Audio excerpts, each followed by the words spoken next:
nice feeling, and I think we're in for a very positive night with some presentations, etc. Before we begin, though, I would like to acknowledge the Ngadjuri people, the traditional owners of the land on which we meet today. We pay our respects to their elders past, present and emerging, and extend that respect to all other Aboriginal and Torres Strait Islander people who are present today, the oldest living race, the oldest race on Earth. Apologies and leave of absence. We have an apology tonight from Councillor Mark Frankham and Mr. Richard Michael. I also must welcome our staff members and Councillor Sam on our Teams online facility. Welcome to you as well. Confirmation of our minutes of the last meeting. The minutes and the confidential minutes of the meeting of Council held Tuesday the 26th of October 2021 be confirmed as a true and correct record. Would someone like to move that way? Councillor David and Councillor Lynn. Question about the minutes? Certainly. There was 29 items discussed, 28 carried and 1 unanimously carried. I just wonder, where does that fit in the code? It was either carried or lost. There's no mention of unanimous. So I just, explanation, please. Okay, we'll drop the word unanimous. I think you're correct. Thank you. Take the word unanimous out of the minutes if we may. We can. Thanks, Councillor David. Any further questions or comments on the minutes? If not, we've had a mover and a seconder. All those in favour? Those against? That's carried. We'll move on to the communications, and we have a few. I've had a really interesting time in the last month or so. Certainly feeling much, much better health-wise as well. I think we can be very proud of what happened last Friday night in Harndorf. Kapunda was once again in the final 5 in the judging of the Agricultural Town of the Year. It was a fantastic submission that was put forward by local community and the farming community in particular got behind it. And specifically JT Johnson and Sons put an extraordinary amount of effort in. We weren't successful on this occasion. Kimber were, and good on them. They're only a very small community and they've been doing it pretty tough. But they got up and won that. So we were there for the 3rd year in a row, and next year might be our year because we're going to have another go. But we would encourage our other towns in the region here also to put their hand up. Feeling would be an ideal nomination for Ag Town of the Year in the manner in which the farming community get together there and what happens in that community. Also, I had the good fortune of going to the Premier's Awards for Mining and Energy. And it was a big occasion at the Hilton. And our local company here, ERS, the Environmental Copper Recovery, which are the silent miners, who have been working on their Kapunda mine proposal for 5 years.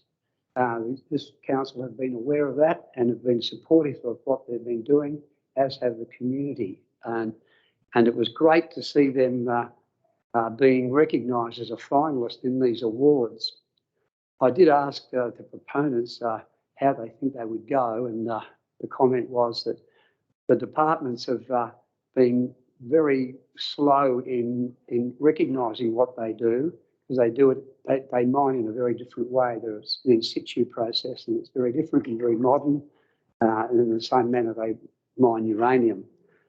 And they thought that just might be a step too far, given that you've had some major competition there with BHP and Prominent Hill and all these other groups. Well, be that as it may, they won a major award on the night, and it was presented by the Premier. I think we can be very proud of that, and it really speaks volumes for how they've gone about what they do in an environmental way and in a community consultation way. They have a little premise in the main street where people can go in there and talk about what they plan to do in the future at the mine site and how they're going to go about it. And some of the people who were probably the loudest objectors to that project are now some of the strongest supporters. It's a great project, bringing the modern technology into mining and and undertaking that here, but not ignoring the past and the history of that mine. So the two will interface, and visitors can get an even broader experience than they get now. Also, one that I know Gavin Schuster would be very keen to hear about. We had a community forum last Friday night on suicide prevention. We're really keen to reinvent a way in which we can address this matter. We know in our regional communities it's serious throughout Australia, but within the regions it seems to be even more serious. Tony Passon was there, and forget the colour of the tie, I must say, he was very, very impressive. He knows this subject particularly well. He sat on the federal government's suicide prevention panel, and he was emotional, and he got the message across very, very powerfully. And we were able to pick up 12 of the people, of the 13 people who were there, who qualified, perhaps forming an initial network. So we're off and running, and we'll be looking now to try and spread the wings of that into our other communities. But we're off and running, and the council will certainly be supporting the suicide prevention group. The AGM of the Local Government Association took place, and that was once again a great opportunity. You know, I think probably one of the better AGMs that they've put together, and showcases where they had a series of speakers that were particularly relevant and particularly interesting, and I think it was a good value. We were also able to get together a round table meeting in Parliament House with the opposition cabinet, including their leader Peter Malinauskas. It was just a little bit unfortunate that I was the last mayor to ask a question who were invited, and I got the question in, and my question was in relation to boundary reform and how the legislation is totally flawed, and what it's doing is putting one community up against another, councils fighting councils, and that's not really the Australian way. And I made that pretty clear, and they got it. And unfortunately, the bells started to ring, so they had to leave. But Mr. Malinauskas did come up to me, and he thanked me for the presentation, and he said we'll certainly be looking at very carefully. I think we've got to get rid of that.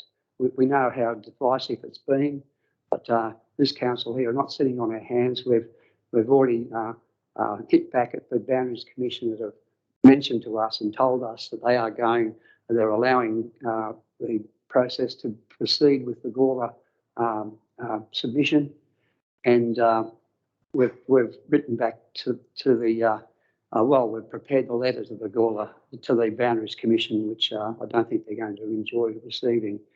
We were asked to provide information to the Boundaries Commission within 2 weeks. As we've mentioned, we've been waiting 18 months. Our community is sitting back wondering what's going on, and no one's telling us.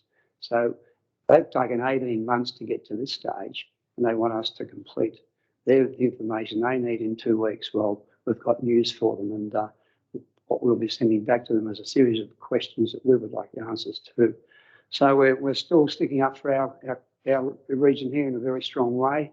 We've met yesterday with Mayor Bim from Barossa and Martin McCarthy, and we were strongly suggesting that there will be a two-pronged attack on the Boundaries Commission in relation to Gawler's proposed takeover of large chunks of our area.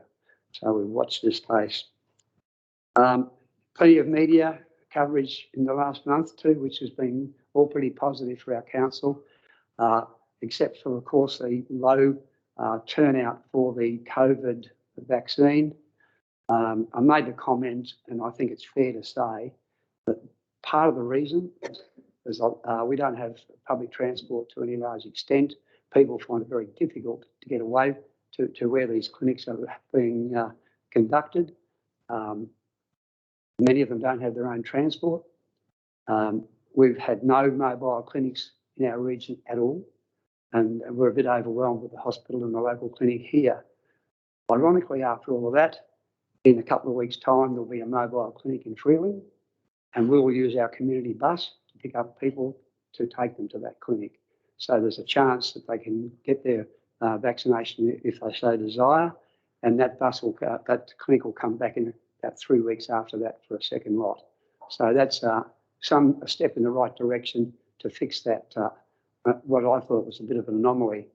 I raised it at the HAC meeting last night, the Health Advisory Council meeting, and made it clear that I don't believe there's any anti-vax undercurrent in our region at all, although I had a couple of members there sort of suggesting that maybe I'm wrong. And I hope that is wrong, but that was sort of raised last night, but perhaps there is a bit of an undercurrent, but we'll wait and see. Anyway, well, thank you for that. And councillors, anyone else have anything to report? Councillor Dean? Thank you. Maybe we'll just briefly, on Sunday there was the first of a series of monthly makers markets in the Kapunda Town Square, which was very successful. I think over 1,000 people attended, and there were over 40 stalls. And this is going to happen, I think, until April on the third Sunday of every month. And it's great to see the square utilised, and it was very effective in that particular capacity. Thank you. Thank you, Councillor Dean. Any further reports from council members? If not, we'll move on. We have no petitions tonight. We do have a deputation. The deputation from the Seppelfield Marananga on matters there has been withdrawn, thanks to an extraordinary forensic report prepared by our Senior Planning Director, Craig Doyle. All the questions that they had outstanding have been totally answered, and they're satisfied with that. So that deputation won't take place tonight. That was taming Oscar. It's been quite a divisive issue in the Barossa community in particular. We're not seeing it, but we're told that it's very divisive. So we want to do this properly, but we also have to, people who are opposed to Oscar have to understand that there's a process to be followed, and the council is not the approving body at all. It's a council's assessment panel do that. As elected members, we can't even talk to the assessment panel, and they can't talk to us. So it's taken away any authority that this council may have had in the past in providing direction and approval to these planning matters. But that's life. That's how it is under the new planning code, etc. So it's my pleasure now to introduce Gavin, Dee Hinges and Ian Carmichael, and the other members of the Freeling Farm Centre and Freeling Rec Park Committee to perhaps provide a presentation. Also, it suggests to me that Catherine Foreman, the State Manager of Belgravia, might be here too. So, Catherine is there, and welcome, Catherine, as well. So I'll leave it in your hands as to how you want to conduct this presentation. But we do have a lectern, which would be nice if it was out there.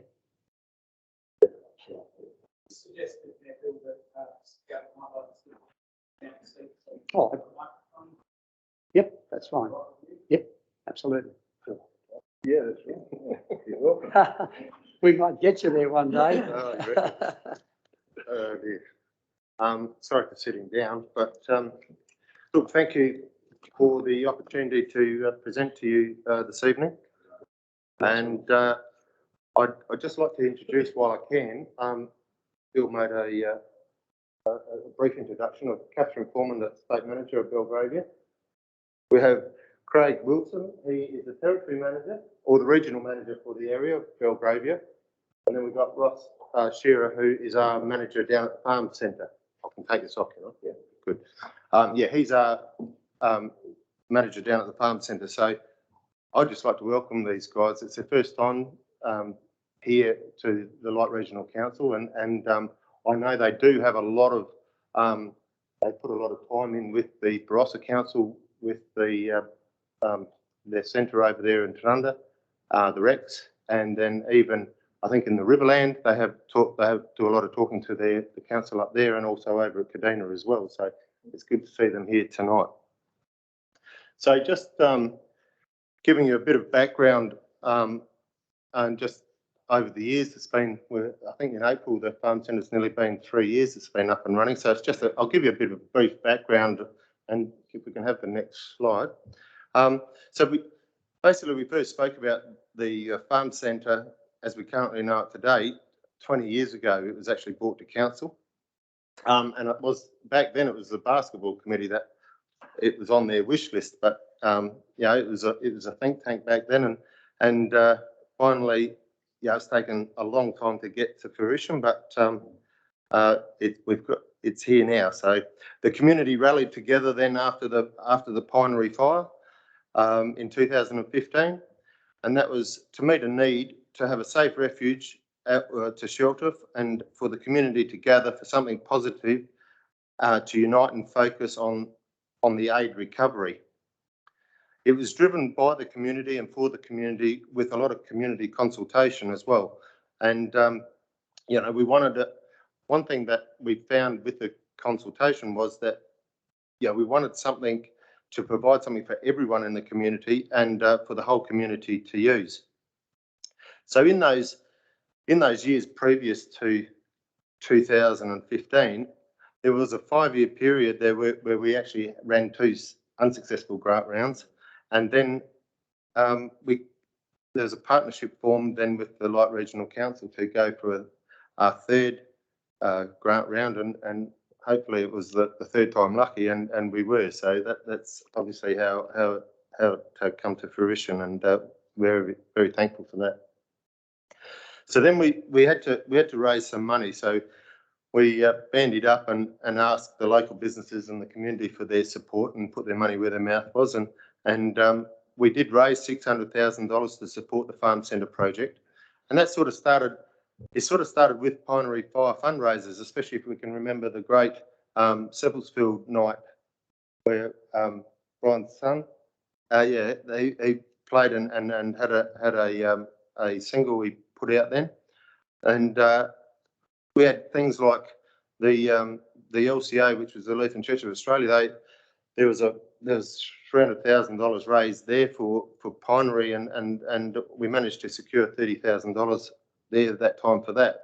Obviously, the CWA and a lot of other donations were sort of given back earlier on. Local sporting clubs, they gave cash donations and did a lot of in-kind support as well. Individuals, and then the businesses. The businesses we were able to target through the help of the Australian Sports Foundation, which gave them full tax deductibility for their donations, which was great. And just the numerous in-kind donations to make this thing possible. You know, just like the concreting, the paving, finishing off the gardens out the front and all that sort of stuff. In the farm centre, if you've been in there, the local businesses and the community supporter, the sponsorship board is up there, and that just shows you where the money and the names that were recognised. So we recognise those people. The impact for social community, sport, recreation and social inclusion. The Freeling Rec Park Committee, it is run by the Freeling Rec Park Committee in partnership with Belgravia Leisure, and we just thought that for the success of this particular facility, we actually needed a professional management of this farm centre. We wanted to do it properly, and these guys have definitely got the skills. We put it out for tender. These guys won that. Yeah, they do a great job over in Kadina and over at the Rex over in Tanunda as well, and we were quite happy to partner with them. It had to remain, one thing that we needed was it had to remain affordable for maximise its use, especially to the local people. We just couldn't have it too expensive to use and not let people in through the doors. The Freeling Rec Park Subcommittee and Belgravia Leisure meet monthly. I mean, I must commend the people that actually are on that committee. It's all volunteer time, and yeah, sometimes we spend a couple of hours there once a month, even during our busy times. Harvest, I mean, we try to plan the rain around our meetings, but yeah, this time it happened perfectly. But, you know, I've just got to commend those people for the time and effort they put in to actually make this a success. The impact for agricultural use, trade shows, educational training and expos. You know, I don't want to blame COVID for everything, but that's put a bit of a dampener on some of this stuff. But I mean, yeah, we've got a light regional 4x4 and farm expo next year, so that's looking promising, and it's getting quite a lot of use with training and trade shows and learning how to run harvesters. We put harvesters in. I think there's a picture of a harvester and a tractor in there, so John Deere use it quite regularly as well. The sport and recreation and social user groups. So we've got a gym membership.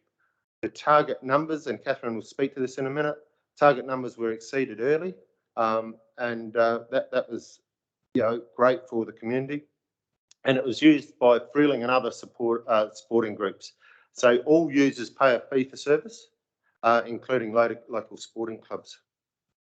So with that, I might just diverse and invite Catherine Foreman, State Manager of Belgravia, to come and just do a couple slides as well.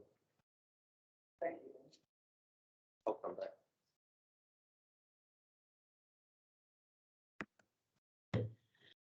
Thank you for having us all. Sorry, we slightly outnumbered everyone today, but all wanted to be here. So just following on and giving you a little bit of operational understanding of our involvement and our strong partnership with the Freeling Rec Park Committee and then in turn Council. To give a bit of background of how the facility works at the moment, we're on a fee for service contract, which can be a little bit confusing, but for the fee that they pay Belgravia, which is a very small fee and a reduced fee, but we're really comfortable with that, with where we sit in this market and wanting to be involved with this community facility. So for the fee, there's HR support, accounts payable, the marketing hub and design, a lot of central support and resources in relation to particularly the health club, the stadiums, but the systems that we run, the point of sale system we run, our retail, our IT department that helps, and our WHS and our audits that we run out of that. So all of that's wrapped up into that fee. There's not secondary charges for those. They're all covered under that fee. So, and if you actually work that out on a, employee EFT, it's a really good deal. But again, we position that based on the income that gets and a % of that. So we're happy with that. There's no issues from our account on that, but wanted to be clear that it is a fee for service. The first 2 years did have a profit share built in relation to beating our budget or predicted budget. That was less than zero still, so we didn't enact that because we're still not at the break even through that point through COVID. So it hasn't been enacted by Belgravia, and we will have another profit share in play once we do get to break even. So our focus is the break even rather than anything else for that facility at the moment. So moving on as well, part of what we get with Ross and Craig and I, which looks a little bit over-resourced at the moment here, but we have our tracking systems done by head office as well as us. So we've got MPS and Mystery Shopper, a lot of benchmarking, which I'll talk to a little bit later. Our audits, we've got our WHS audits, we've got our operations audits, we've got our health clubs audits, we've got our COVID audits, we've got them for everything. They're all there to help Ross do his job easier. And then we've got partner and community forums, which I'll also talk to a little bit later. And we've spent a lot of money on our staff, and it's interesting to hear the Mayor talk about a lot of the mental health issues. We see that through our industry, particularly at the moment as well. COVID certainly brought that out for a lot of people that have been stuck at home. For those that don't know, our head office is in Victoria, so we're very Victoria, New South Wales based, and have seen a lot of that at the moment across the country. But we have a lot of upskilling of our staff. We've got a You, Me, Us, which is very much about our inclusion, and all of our staff go through that now to ensure that we're more inclusive of everyone in the community. Our M-Help, which is a free 2-hour training for people on mental health, and that's really been pushed in the last 12 months and going really well. And a lot of employment pathways as well, so that we can try and keep local people employed in our sites and building through, hopefully, for a career if they see that as well. And we've got some strong partnerships and collaborations, probably this community particularly. We're really lucky that with all the work that Gavin mentioned has occurred, there is a real community feel to this facility, and one of the best that I've seen in the state in relation to people seeing it as their own, probably by the work done to get it that was done by members of the community. But we will be holding further partner workshops, which will involve a lot of areas and hopefully some sections of council as well, to make sure that we're ticking those key community boxes. But we've held some community network forums, and has had council representation at, but also Feros Care, other providers in the area as well, and got some really good programs out of that. The multi-sport mashup that included netball SA, SANFL, and tennis, as well as some other sports running. But to get those state or sport organisations involved, we're doing inclusive cooking, which is going really well for some people. And the Belgravia Foundation and Feros Care have been involved in getting some indoor bowls, which is both for inclusion as well as growing the sport with the bowls club across the road.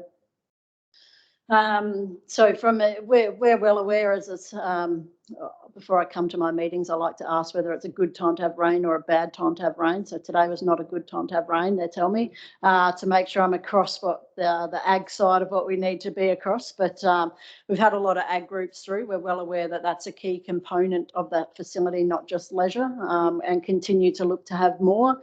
COVID has put a bit of a hold on some of those trainings that they run, as well as some of the events and larger things that we can do. We have got advertised, and we still call it proposed, so as not to jinx it, is the Light Regional Farm and 4x4 Expo. And we're starting to get some good numbers coming through, as there's a little bit more consumer confidence in our ability to hold those events. So Ross has done a lot of work, particularly in the last 2 to 3 weeks, of ringing people, and they're starting to see some good confidence coming back, which has been really impressive. So there's still a lot of ag stuff happening, a lot of meetings booked there, and I'm sure the training will continue more now that some of the interstate companies can come in as well. And then from a leisure perspective, we have a key lot of ongoing user groups, and you know, it's not just those, but certainly the top few are the ones that are part of the Rec Park Committee anyway, but we certainly pull in a few of the regional ones. Basketball itself is going really well at the moment across the whole region, which is great and been great for this site. Pickleball, that's a new up and coming variety of mash of tennis and badminton and table tennis and every other sport in one that's coming through. We've got karate there. We've got our inclusive sports. We've got the Freelings Bowls Club. We've got our regular Fat Farmers group going there as well as part of that under the membership. So a whole region and section of the community and wider community are really using it, which has been wonderful. From a membership perspective, the numbers we targeted trying to get to 214 in the first year was what we put in, 217 we put in the tender. We did get to that, and we continue to grow on that, and realistically it's a good capacity number. We've probably got a few members that never come to the gym but are supportive of community and pay us every week to help support the community, which is something I've never seen before, but it's really great for this facility. And so we hope to probably maintain about that 250 based on where we're sitting, the size of that, what we can offer through it. 250 is a really good membership for that catchment that we can get. So we're very happy with those numbers. The graph on the right shows majority of those are coming from your council region. So we're servicing that, which is wonderful, as well as we pull a few others. But it's great to see that sort of 89–90% of those are directly from your council region. So we're servicing that group that we need to be servicing. There's been continual growth, which is really great work by Craig and Ross and the team, but COVID has stunted it slightly. So to give you a bit of an update, everyone else is probably sitting about 80% coming back from COVID. SA's just hit, in November, we finally hit break even with our numbers before COVID. So for this one to continue to grow and grow through COVID, that's a really good effort. So just to give you some background of where others are sitting. And then in attendance, again, it's continued to grow, particularly as basketball's come in a little bit more, but every region we've got more people booking the rooms, or even the change room use. We've got more social sports happening. We've got our gym visits increasing, so everything is going up and has continued to grow through, which has been, again, a really good effort by the team and the community getting that buy-in.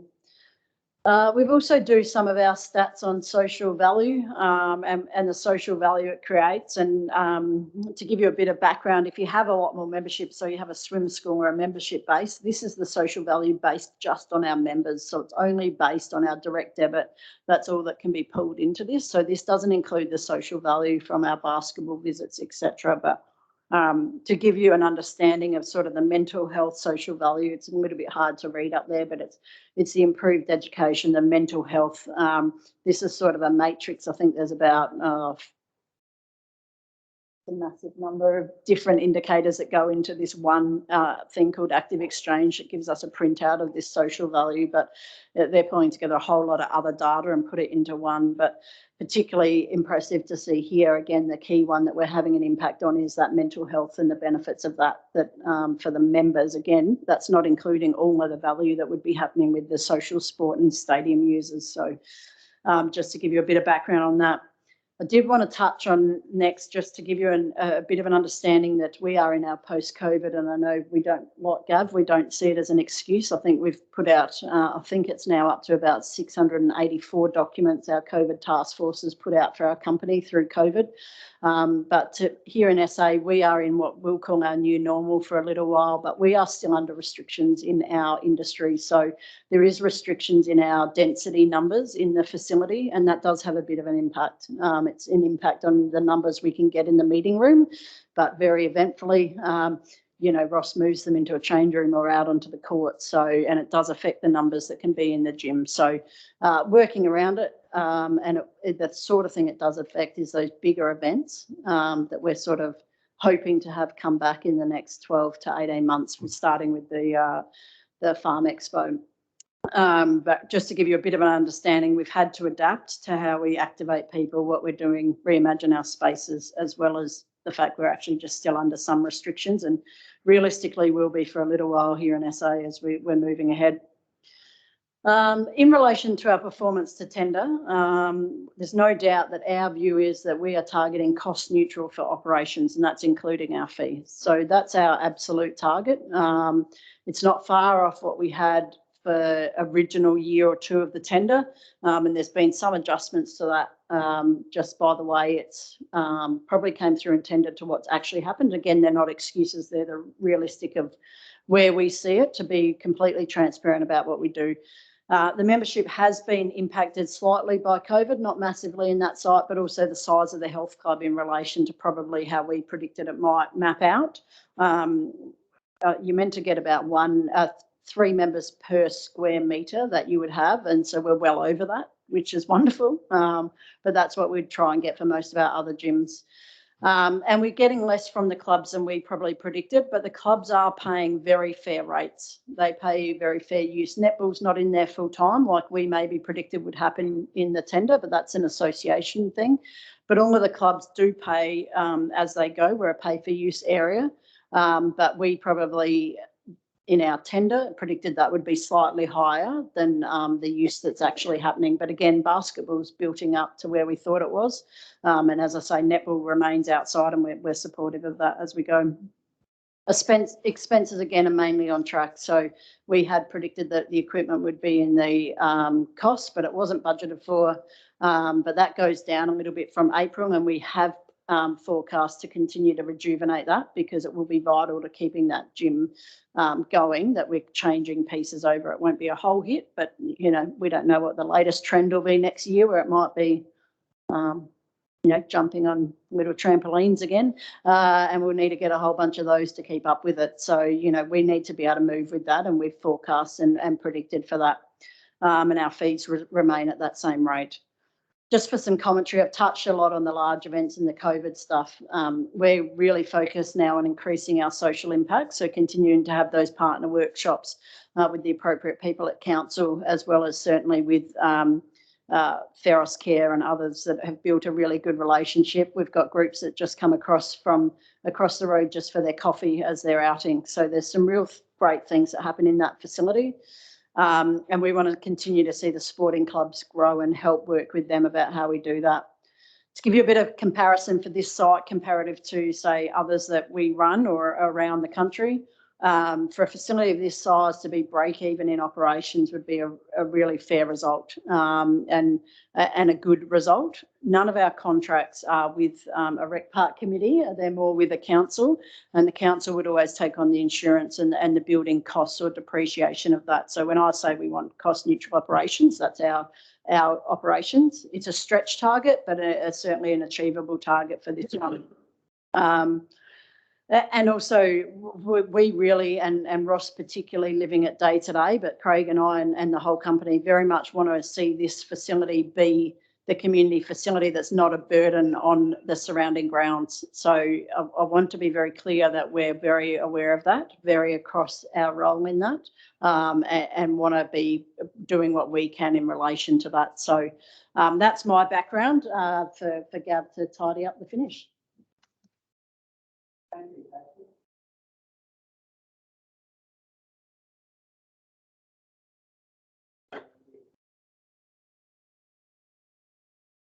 Just to finish off, I will just quickly talk about, just let you know about the pickleball. You're probably wondering what the pickleball was going to be. Well, the pickleball is the fastest growing sport in the US, and it's a cross between badminton, tennis, and table tennis, and it's played on a badminton court. So it's actually growing in Freeling as well. But I know we spoke about it today that Belgrove are actually going to look at hosting a tournament because it's actually quite popular in the city, and it would be a great tourism gig for people to come up through into the Barossa, and we could hold it, from the Barossa and Light area, and they're going to look into that. So I just sort of let you know about that.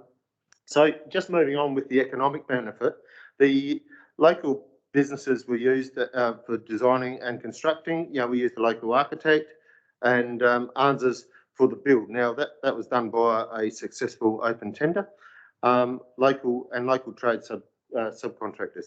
The ongoing economic benefit, locals, as Catherine, as I reiterate Catherine's remarks there, the locals are always employed there, local trades and businesses as suppliers, and the agricultural industry growth and upskilling. Economic outcome of health and wellbeing benefits. That's all the benefits we see, especially as you mentioned, Fat Farmers, which I'm a part of, which hopefully is working. Moving on to the naming rights procurement. Public and private sponsorship model developed to secure naming rights. In conjunction with the CEO, Brian, of Light Regional Council, and a legal and accounting advice and an ATO tax ruling was needed for this. We developed a perspectives and a clear benefit to sponsoring businesses via tax deductibility and exposure. There was a $50,000 per annum sponsorship needed for naming rights over a 40-year period. When you look at those numbers, only large and successful companies, local companies, we wanted to include local companies, and it was only the large and successful ones that we were able to look at and ask, and as they had the required capacity to pay this. I've got the questions up there. What were the barriers to that? Because we've had a tough time over the years trying to achieve this. Is it the economic climate? Is it the large spend? Is it the unfamiliar tax model, and the time frame that was needed? I think all of those had a bit of a factor into the companies that we asked. And probably one thing on a side note, one thing I did notice was with our target sponsors, and not being derogatory to Brian, but I just got that feeling, and I rang Brian about this because it really bothered me, and I wondered whether it felt like the people that we were asking, it sort of seemed to me that these people thought that they were giving to the council and not to the community. So I said to Brian, do we have to have a different tack here? And I think that's I just got that feeling, and I don't think I'm too far wrong on it. Currently, we have a new sponsorship model. It's developed, so we're developing a formal sponsorship offer document. and to target more businesses for a lesser dollar value, and rewarding sponsors with recognition and benefits. I think that's very important. We're continuing to communicate with our large local businesses, and that has really encouraging signs at the moment.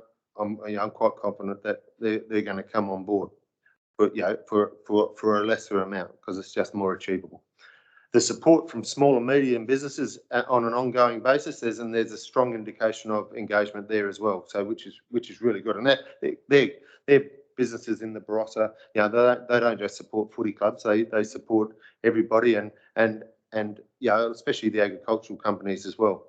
So I'm really confident of achieving between a $20,000 and $30,000 per annum sponsorship separate by June 22. I currently work on that. I think I had 4 phone calls the other day about it. So it's just it is ongoing. It's slow. I'm learning that the guys want the sponsors are wanting they're wanting an account. Then we can pay that. So that's what we're working on. We're actually going to set up a separate sponsorship account for that. So the take home messages are for the Light Regional Council, the elected members and the management to acknowledge that despite substantial and sustained effort, the proposed naming rights and public-private partnership has not eventuated. Now, I don't want that to be seen as or feel as a failure, because we've worked damn hard at it, and it's easy to take it personally that it has been a failure. But I mean, these guys are still going to come on board, but it'll probably be just for a lesser amount. An alternative sponsorship approach is achievable, but not to an equivalent income level. Given this, the farm centre income will not enable servicing of the capital loan repayments, and an alternative approach will be required. The take-home messages for the farm centre are what a great example of what can be achieved by community and council partnership. It's a much used and valued asset that delivers substantial benefits and to businesses and community. And the establishment and operations are a credit to Light Regional Council, the Freeling Rec Park Committee, in partnership with Belgravia Leisure, given these uncertain economic times. I'd just like to acknowledge the support of the Light Regional Council is very much appreciated by all the community.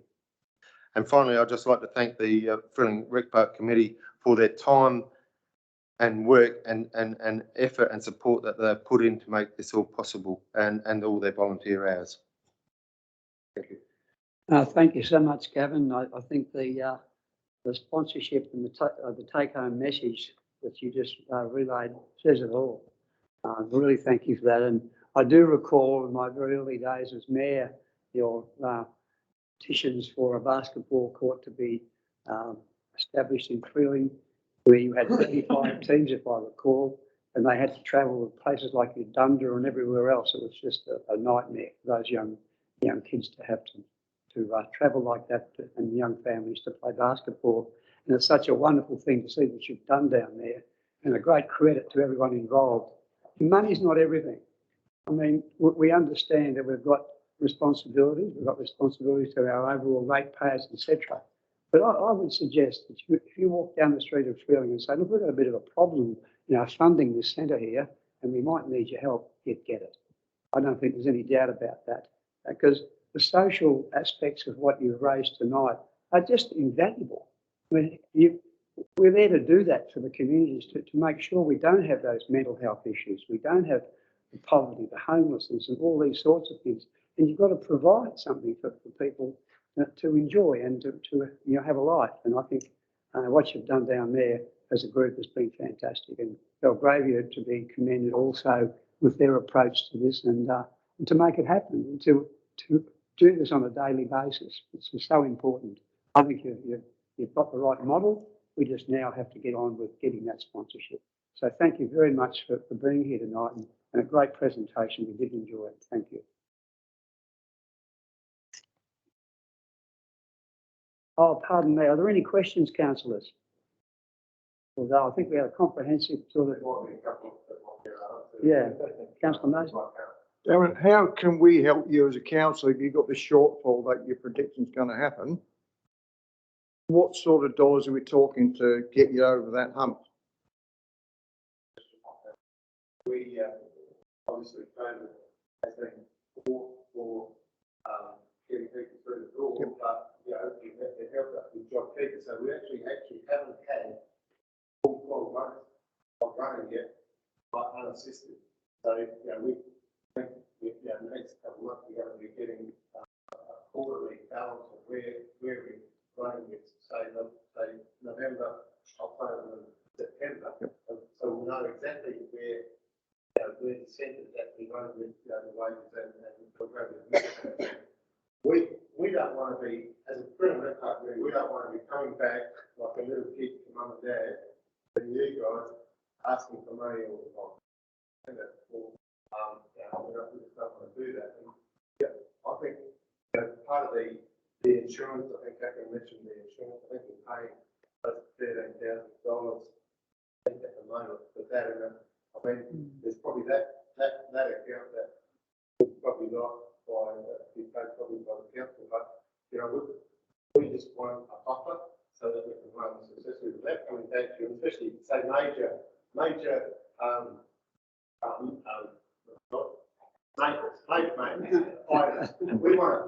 We want to the sponsorship model. We want the money that we raise from that we want to use in the facility and give some sponsors people in recognition for what we do, and that could be in the form of a bring the building stuff like that. So we want to use that for infrastructure, not for general day-to-day running expenses. So we're probably thinking of a figure of around $20,000. It's just that we've got a bit of a buffer just in case there is a small shortfall or something. We don't just break out some money in the kitty there. So that's basically a buffer figure. As I said, we haven't had it. I don't know if we've ever had a full quarter without some help from the government. So that's hard to judge to get exactly how it is running, but we reckon we can achieve it to pay for itself. Pay Yep. Thank you. Gavin, Councillor Lynn?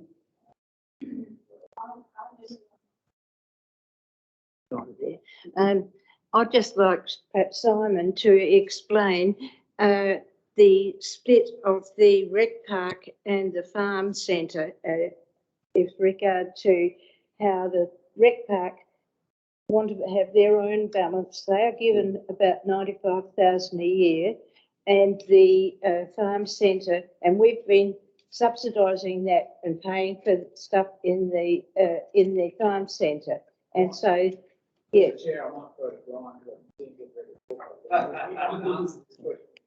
That's all right. Yeah, thank you. If I could just I think Councillor David's question goes right to the heart of what we actually need to have a bit of a look at over the next couple of months. You've got your capital spend, which has been done, and the project's been delivered through project management, federally funded project. It required council to underwrite it. So we're going to go right back to the origins of this project, and there's going to be a comprehensive report which is scheduled for January council meeting. We know a lot more now than what we did when this project was first mooted and put in place. We got a lot more of the numbers. We understand the response by potential sponsors, and we know that from an operational point of view, Belgravia and the community are doing exceptionally well in difficult times to get to break even. Bearing in mind that break even with small business generally takes about 5 years. So they've done extremely well to get to that point on the operational side. What we are yet to finalise, and we're working through with the farm community, Belgravia and council management, is how we fund the capital side. And we know the asset is destined to go into a trust account. So we'll be talking to the audit committee. We mentioned this at the last audit committee. So we're going to be talking to the external auditors and the audit committee about the treatment of the asset and the funding of that asset, and what's the most effective way of funding that asset over the next 20, 30 years. And I think that will be a tremendous partnership if we're able to get to that point. And there's been a lot of work that's been done by management with the farm community on how to do that. So, but it's not yet finalised, and there will be a report coming up in January 22, which will cover off on the point that you raised, Councillor. Thank you, Brian. Any further questions, councillors? If not, it's a great pleasure to have you here tonight, and to come in strength as you have, it sort of tells us something as well, and that you've obviously got the community support. You've got big hearts, and I think the management of the whole Rec-Part area down there is such a credit for a small group of people. I'm really hanging my hat on the farm 4x4 Expo too. I think that will be a great highlight for Freeling. It's ironic that I raised when I was the tourism development officer and we first amalgamated.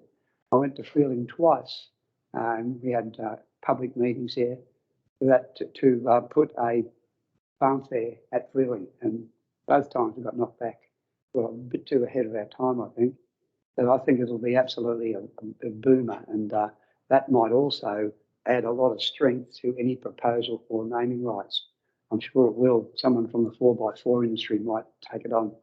So good luck with everything, and thanks so much for your time tonight. Just raise one more point. Through the presentations tonight, I think the word partnership was used significantly, which I think is a great demonstration of what's happening within the community of Freeling.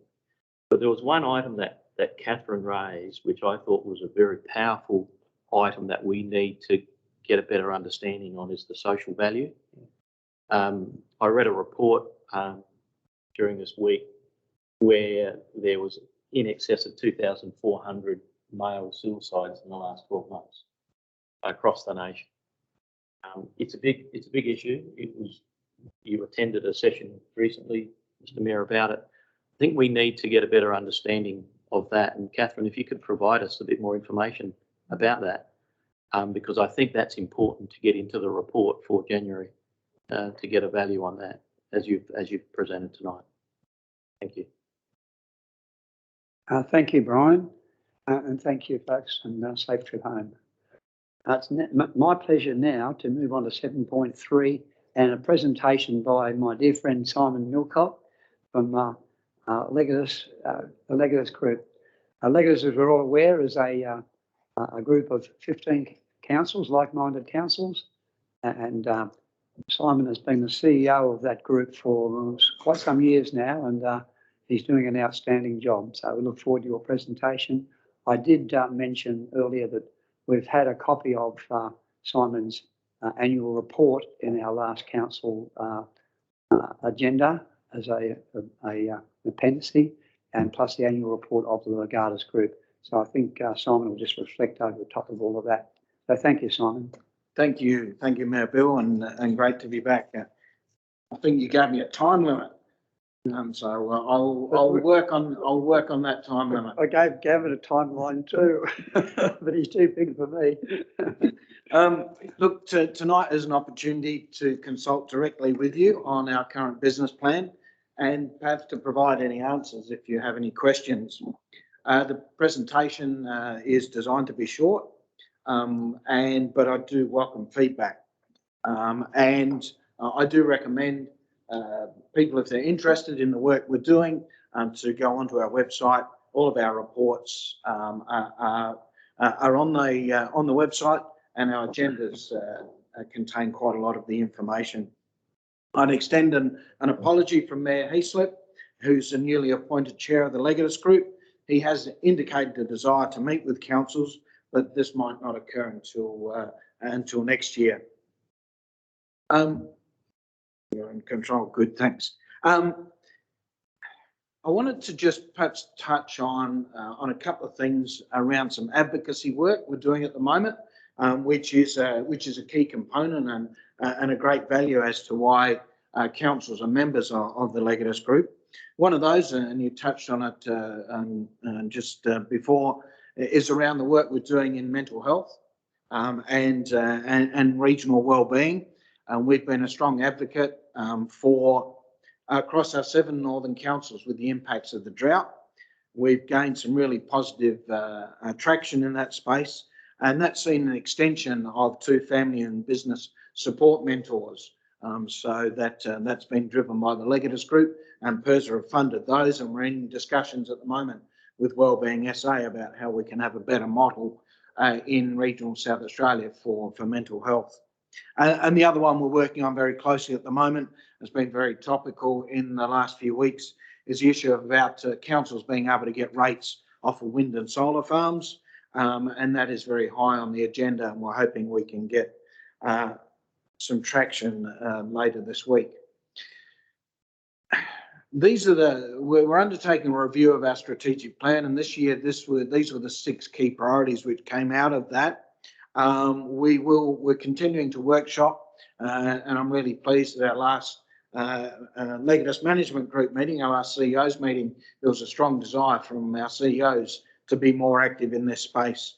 So hopefully next year, and there will be an updated strategic plan coming out to our member councils for your consideration. I do want to touch on though that all of the projects within our business plan come through our approved reports, come through our advisory groups and committees, and are done in consultation and partnership and support with the Landscape Board, our 3 Regional Development Australia organisations, and plus the work that the South Australian Regional Organisation of Councils do. And as I said, it's not my intention to go through each project, but to try and provide you with a quick update. The bulk of our advisory committees are 2-year appointments. We have a mixture of mayors, CEOs, operational staff, and representatives from RDAs on those. And I'm really pleased to see a number of the Light Regional Council operational staff are also represented on those advisory committees. The current charter is likely to be reviewed during the upcoming workshop as well, and I do encourage feedback from elected members and from staff through the Mayor and also the CEO to me. Our resourcing, we have myself as a full-time, we've got a part-time project officer, Paul Chapman, who's working on CWMS and waste, and also we will start with a part-time administration officer, and we outsource our finance as well. This year, as in last year, we are budgeting for a deficit. That's because we had a substantial amount of cash reserves which have been built up over the last few years, and the board's trying to bring those cash reserves back to about 450,000. And your individual council's contribution is $11,360, and it is the lowest member contribution of any of the 6 regional local government associations in South Australia. And a review is also underway for our long-term financial plan with that strategic plan review. I'll move on to roads. We have a regional roads plan. HDS have been contracted this year to undertake some minor updates to our regionally significant roads, along with action plans and our database on road deficiencies. And we provide the regional prioritising for the Special Local Roads Program. I think this year again, you've secured 2 projects in this year's round, and that's been prioritised through our process with that regional roads plan. We've also allocated some funds towards a statewide local roads priority listing, and I think SAROC, I think Mayor Bill at the last SAROC meeting, and that was endorsed that the Legatus Group will do that on behalf of all of the regional councils, and that will try and overlay all of the regional local roads plans. We're about to undertake a bridge and culvert deficiencies report associated with those priority roads in that roads plan, and we're also continuing to advocate for our local roads, and we undertook an initial socio and economic impacts report, but that will need some further work, along with starting to investigate public and community transport issues, which I think you touched on also tonight. Moving on to waste, We're finalising the board. We'll get at the 10th of December a Legatus Group Waste and Recovery Strategy and Action Plan. That's been workshopped on a couple of occasions, and this will set some diversion targets, which are now a requirement of regional councils to put together diversion targets. And so that report, once it's been endorsed by the board, will go to individual councils. So you would expect to get that sometime in December for your consideration early next year. There's a couple of recent reports around the circular economy, which the board have released, whilst we've also undertaken a couple of videos on some community and volunteer-led initiatives, one in the Barossa that you may be aware of, the Farmers Farm, and what they do with the e-commerce, and also up in the Clare Valley, the work the Lions Club have been doing.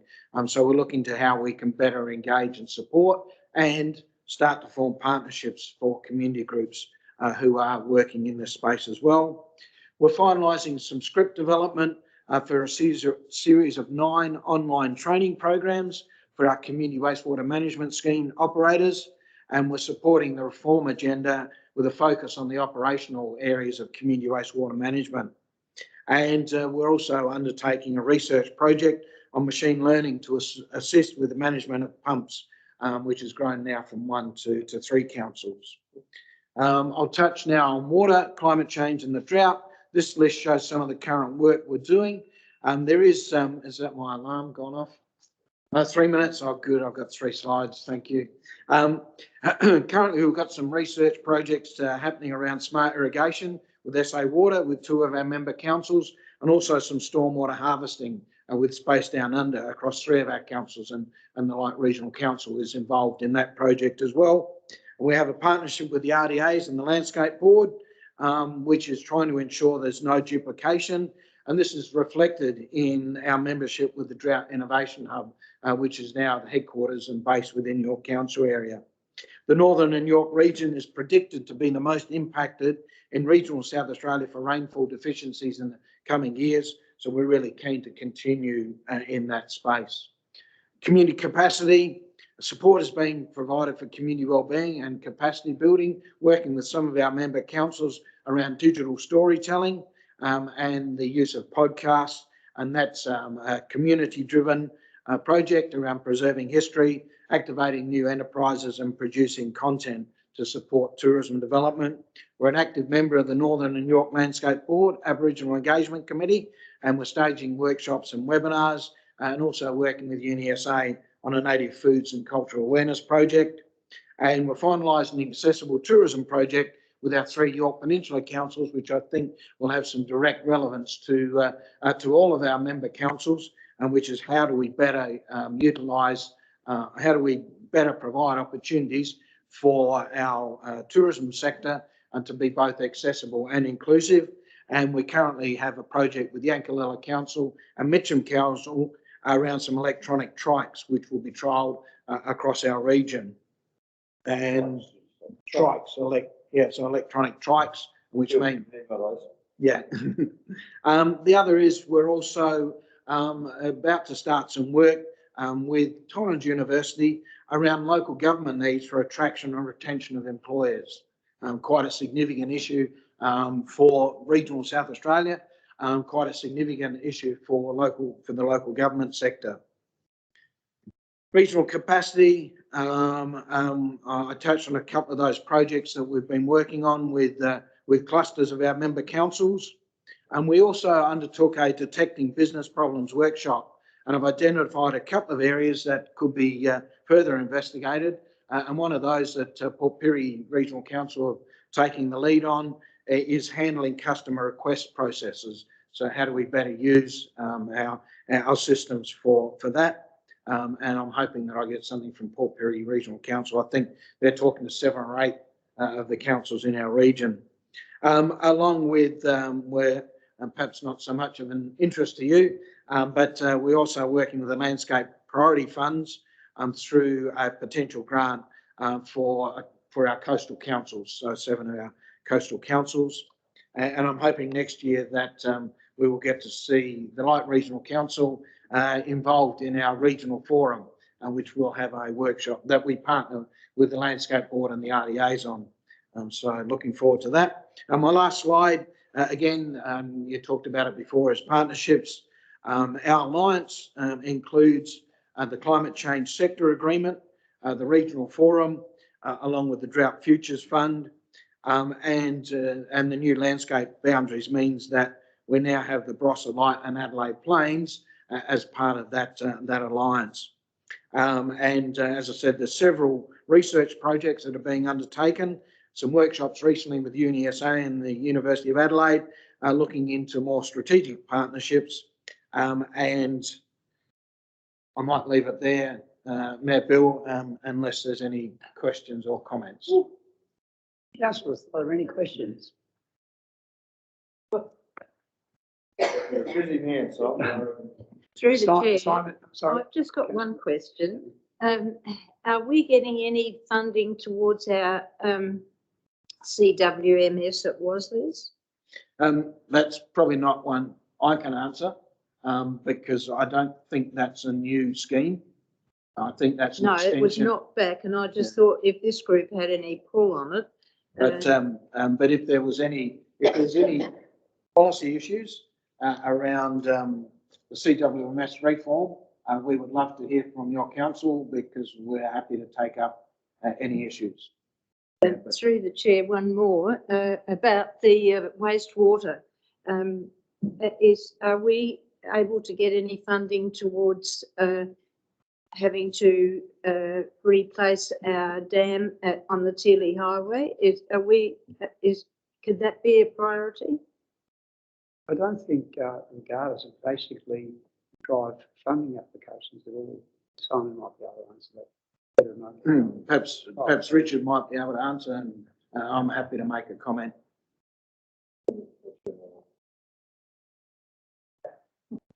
Yeah, through the chair, we are putting an application in. All of that's managed centrally through the local government association, though. Through Sarah. No, just through the LGA's CWMS. Okay. Yeah, because it's a link into the state. The state are actually providing the funding. Yeah. Simon, so you couldn't help me. But I couldn't help you with that. But some of the research we're looking at is how we can better use reclaim water for greening, and I think there are some real opportunities through things like the Drought Innovation Fund and other programs that as a collective our region could well be looking at, and that's part of the discussion we're having with UniSA. Councillor David. Simon, Climate Change Sector Agreement. Would you like to expand on that? What do you actually mean by that? So there's a Climate Change Sector Agreement between the Legatus Group, the RDAs and the state government. And we have a number of projects which we're undertaking within that. And they were some of the ones I touched on before, which is the better use of the limited resource we have, water. How do we at a local government sector better manage the cooling and greening of our urban environments, I think is the focus. So that sits within that Climate Change Sector Agreement.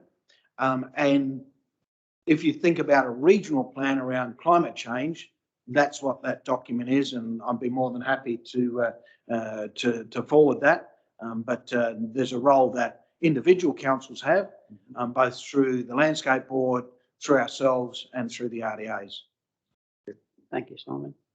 Simon, question? Through the chair from the back, just to add to Simon Bilcock's comment there, Sustainability Working Party met last week, I think, our council Sustainability Working Party, and that we can use consultants to help us with that, URPS. And URPS will be meeting with Simon specifically to talk about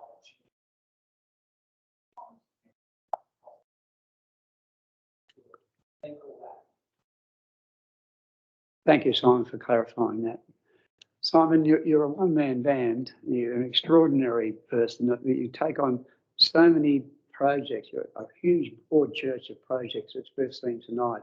But we're seeing outcomes. I mean, I've always thought of Legatus early days as okay. I don't think I feel that way any longer. I think Legatus are really kicking goals, and it's your energy and your contacts and your ability to find these projects and find partners to them, universities, all sorts of organisations, which has added a great value to the Legatus group and a confidence around the board table. So, thank you for that. And I think your presentation, although we've pushed you along a little, was what we wanted. It was just a reflection on an overview, and we've got the annual report as well to fall back on if we want to have a good look at that. So thanks, Simon. I look forward to catching up at our next meeting. Thank you, Mayor Bill, and I certainly do. My email, my phone, more than happy to take any questions from anybody, and I do. I won't accept your offer to stay for the rest of the meeting, no, Mayor Bill, and I might head home and have some dinner. Yeah, I think you Mr. take Mayor. everything, even smoke signals, don't you? Mr. Mayor, I'd just like to ask Simon, he was with the original group before Legatus. How long have you been in there? I've been with Legatus for 4.5 years. Yeah, But I go back to the Regional Development Board Yeah. days. So I think it's now 20 years I've been working in regional development, and about 12 of those years have been specifically in this region. before. Yeah. Yeah, I thought you'd been there a long time. Thanks so much, Simon, and safe trip. Councillors, we move on to 7.4, pardon me, and a presentation from our CEO, Brian, in relation to the performance review. I think Brian's going to take us on a journey, and I think a journey that we can all be fairly satisfied with and quite proud of the outcomes at the end of this. So over to you, Brian. Thank you, Mr. Mayor. Yeah, this presentation, I'm required under the performance review process to give a presentation to council, and I see it more as an organisational presentation. Everything that's been achieved and attempted and delivered has been a real team effort. The philosophy that management has adopted, and I've been obviously pushing this sort of philosophy for some time now, is about empowerment and to let people within the organisation flourish and continue to flourish in a natural way. And I think there's been an excellent example just recently where Pepper and Lorinda responded to the question about COVID and about our numbers within our region and responded, used their own initiative and responded very positively. And it's those sorts of things that I think are very worthy of noting. And I did note a number of elected members acknowledged what Pepper and Lorinda did in that regard. The journey of 2007 is the next slide. And I want to talk about phases 1 to 5, and then the future, phases 6, 7 and 8, and the risk environment. And there's 2 environments that we basically work in, the internal and the external. And then I'll touch on governance. The journey, phases 1 to 5, it transcends a 14-year period from my perspective. 2007 to now, we do have a vision, we have an aspiration, we have values, we have a grid framework that we've been working under. We have a creative approach where we think of ways of using other people's money or securing funds out of thin air. And that was identified in phase 5, that we need to take an entrepreneurial approach to be able to deliver what was needed. So it'd be a bit of a recap. And that's a diagram that was presented a long time ago now. And we said we really did need to get the basics right first, which was phase 1. And we spent quite a bit of time in getting the foundation in place, like the vision statement, like the long-term financial plan, the IAMP, etc. And eventually we got to where we could have a 4-year budget program. And we had to do this at a time when we had really no revenue, no profit, and the assets were in decline. We knew Roseworthy growth was on the horizon, so we had to prepare for Roseworthy growth. But we set out a plan that with patience and persistence, we'll be able to get there and we'll be able to add value as we go along the journey. The vision, everyone's seen this, so I won't dwell on that, but I think it's pretty powerful. It respects the past, but we also create our future. We know we're operating in the now, but having respect for the past with an eye on the future is a pretty important process that we need to continue to follow. We have an aspiration. That's our current aspiration. We've got a workshop coming up on the 8th of February in 22. Maybe it's time to have a look at the vision and the aspiration. If we like them and continue to think that they serve us well, you don't need to change. There's no point changing them. We might want to have a look at where it says jobs and transport opportunities. We might want to put after transport and environment opportunities.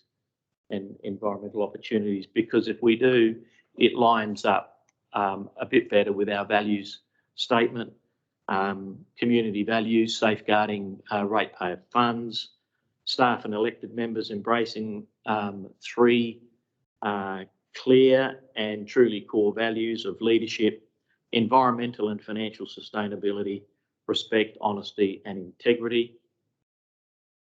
I just want to now touch on the financial journey. We are in the black, and we got there in 2016. Prior to that, right back, and I've only gone back to 2010, but we were really grappling with sustainability. But credit to the councils along the journey and to management and staff. They had patience and persistence, and they chipped away at it. And you can see over the journey gradually getting it to a point where we saw some black. And since we saw some black, we haven't looked back. 2016, we got there. And from then on, it's been a pretty good journey of securing good surplus numbers that's enabled the council to do a lot more than what they could previously do. Bunyip Water was an important aspect of getting to that point. Asset renewal funding ratio. You see these in the financial reports, and basically what it means is that our effort should be between 90 and 110. We're pretty much around that now from 2016 onwards. We've got that 100 line, you see that 100 horizontal line there. The 2 big lists are the Accelerated Infrastructure Program and the Stimulus Program. But basically, we're pretty much around the 90 to 110, and the recent IAMP draft, which was out on public consultation and is now in the agenda tonight. I have to say that IAMP draft is a significant improvement on what we've had before. We've progressively improved, and over the journey, progressively got better and better and better. And that's probably what we ought to be striving for. So I want to commend Govind and Richard's team on the recent IAMP. At a high level, the IAMP talks about acquisition, operation, maintenance, renewal and disposal. The average forecast is we need 9.774 million. Our long-term financial plan budget is 8.578, which means at a desktop level, we're 1.2 million short based on the long-term financial plan forecast. But we often do better than the forecast. And our surplus on trend since 2018 has been 1.27 million, which is in effect the Bunyip effect so far. So whilst what's being reported that there is a gap, and we do need to have a look at that and be really vigilant about how we address that, on trend, we're doing okay. So net financial liabilities ratio, which is between 0 and 100%. We're nowhere near the 100% mark. Back in 2011 and 12 and 13, we're above the 50% mark, but we've never really been under difficulty with our capacity to borrow. The balance sheet has significant capacity if we require it. A broad overview from 2006 to 2010. As I mentioned, we had an operating deficit. The debt was 10.5, the depreciation was 6.5, so our debt was higher than our depreciation. We put in place phase 1 to 5. The Northern Expressway was being constructed during that period, and we also had some issues down at Hewitt which need to be resolved, which were resolved successfully. 2010 to 2014, Roseworthy Garden Town came on the agenda. We started doing some innovative ideas of bringing in things like CAT teams. We got the IAMP going. We got funding from the government for Gomersall Road, Bunyip Water. The caravan park was sold. The bowling club site was purchased, and we set the platform up to do a new bowling club at Kapunda. 2014 to 2018, we're still operating a deficit, but we eventually got there. Between that period, we got to a surplus. In 2016, we had the Pinery Fire, which was mentioned this evening by Gavin. We got the new bowling club up, which was a community project. We did the accelerated infrastructure program. Roseworthy Township expansion, there was a big adjustment to the planning on Roseworthy Garden Town to a Roseworthy Township expansion, which was basically as a direct result of the minister and the government at the time. Bunyip was completed.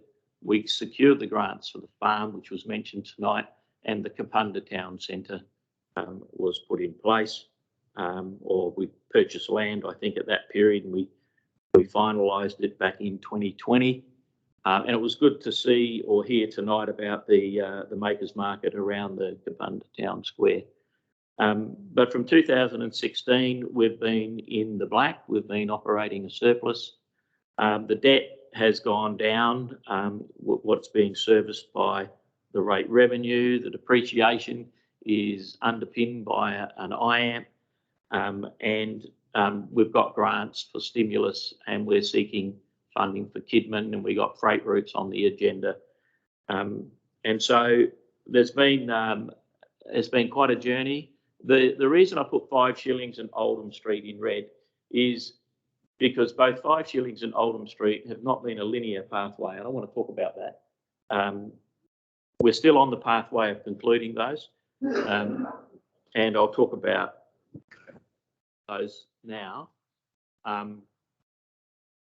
Project delivery is not always linear. As much as we would like it to be, sometimes adjustments are necessary. So with 5 Shillings, for example, it was always the high level principle was to get it activated. That's in effect what the council was attempting to do. It's now hitting a reset. Ever since the professional expertise, Rob Brooks was encouraged to get involved in this project and go directly with those landowners. There's been a significant improvement in the way things are actually tracking. And he's rebranding the project to Kidman Estate. The 1.3 million that we put in our budgetary papers to say that that was there in case we needed to actually activate it, it's now not required. But it was there as an enticement. If we needed to do something, we could do that, but it was covered with a risk strategy of clawing that money back within 4 years. The deeds we're now allowing to lapse. Gundry's Hill, public space, the 120,000 from developers has been paid. That's a 360,000 development funding from elsewhere, including the council, and a 300,000 contribution from the developers has been made. So, so basically 5 Shillings is now the ultimate goal was to get it activated.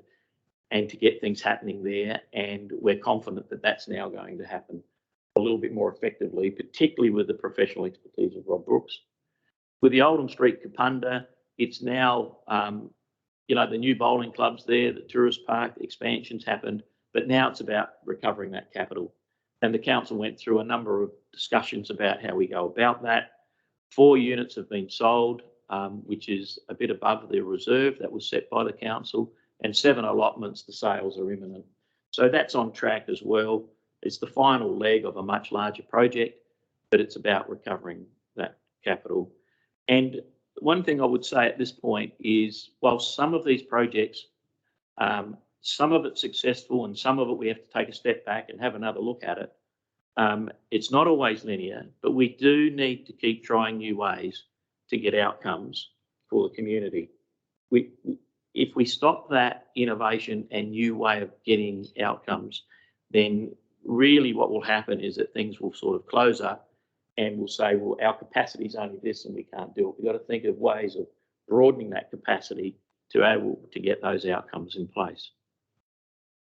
As I said, it's a team effort, and along the entire journey, we've had 4 elected members who are still in the chamber. Councillor Peter Kennelly, Councillor Lynette, Councillor Bill Close, and Councillor Dean. And I recently became aware that Dean gave a presentation to the Kapunda Rotary Club. And I know this is a team effort and this is probably something unprecedented, but I've invited Dean to share his view of the journey since he's been a councillor, and to go through some of the highlights that he presented to the Kapunda Rotary Club. And then once Dean's done that, I'll finish up with outlining where I see the future. How are you doing? Thank you, Brian. I didn't expect this presentation to be given at a council meeting, but Rotary asked me whether I would give a bit of a rundown on council for their meeting. And when I thought about it, I thought it would be good to put it all into context, which is what I did, the story of the last 15 years, because I think that is a very impressive story. And I must say that it was very well received by the Rotary Club, and they were impressed by what we've achieved. And it's useful to think about what it was like. When I got on the council in 2006, I didn't really know what to expect. I hadn't been on the council before, nor even perhaps that interested. Not something was a long-term aspiration of mine, I must say. And when I got on there, well, during the election, the CEO's office was raided by the anti-corruption police, and he was suspended and temporarily went on voluntary leave or something of that nature. And I really wondered what I'd got onto, because we had special meeting after special meeting, and then Peter was going to remember that, about what we're going to do about this situation. And originally Richard Michael held the fort until we appointed Brian on a temporary basis. He'd just come back from a fairly exciting time, I believe, in New South Wales. And when he got on board, from that moment on, we got some direction, which involved the investigations by council law firm, and the CEO was eventually dismissed. The CEO position was advertised, and we appointed Brian, which I think turned out to be a good thing. But I don't know whether this is confidential, but during the selection process, we were told by the selector that if we selected Brian, he wouldn't stay very long. That was proved to be prophecy that was not correct, because he's still with us. And we move on to the first few years. We didn't have a systematic way to determine annual financial commitment needed to new assets. That's the IAMP, in other words. There was no long-term financial plan, and the assets hadn't been revalued for some time. And of course, we had a serious infrastructure deficit from the past, particularly in Kapunda, where when I arrived in 36 years ago, I concluded that the streets and footpaths in Kapunda were probably the worst in the state, certainly the worst I've seen. So fortunately, or coincidentally, around this time, the government introduced some things for councils which are really useful. One was the audit committee with independent financial experts, the rolling 10-year long-term financial plan, and the IAM. And those things really helped put council on a footing where we understood where we were, and that wasn't a very pretty place. The thing that really slayed us was the revaluation of assets, which doubled the depreciation. Now, of course, depreciation, as we know, is a measure of the average amount needed each year to renew council infrastructure, as counted in operating expense, as you will know. Our asset sustainability, as Brian showed in his graph, was abysmal. And so we went from where we thought was a break-even position to a $3.5 million operating deficit, which made us financially unsustainable. And we weren't renewing our assets like we should. And I recall a couple of occasions when our chair of the audit committee, John Comrie, gave some very stern speeches to us about the fact that if we continued as we were not sustainable and that we had to do something about it. And I don't know whether other councils I remember that, but that really was a wake-up call for us, that we had to make some hard decisions.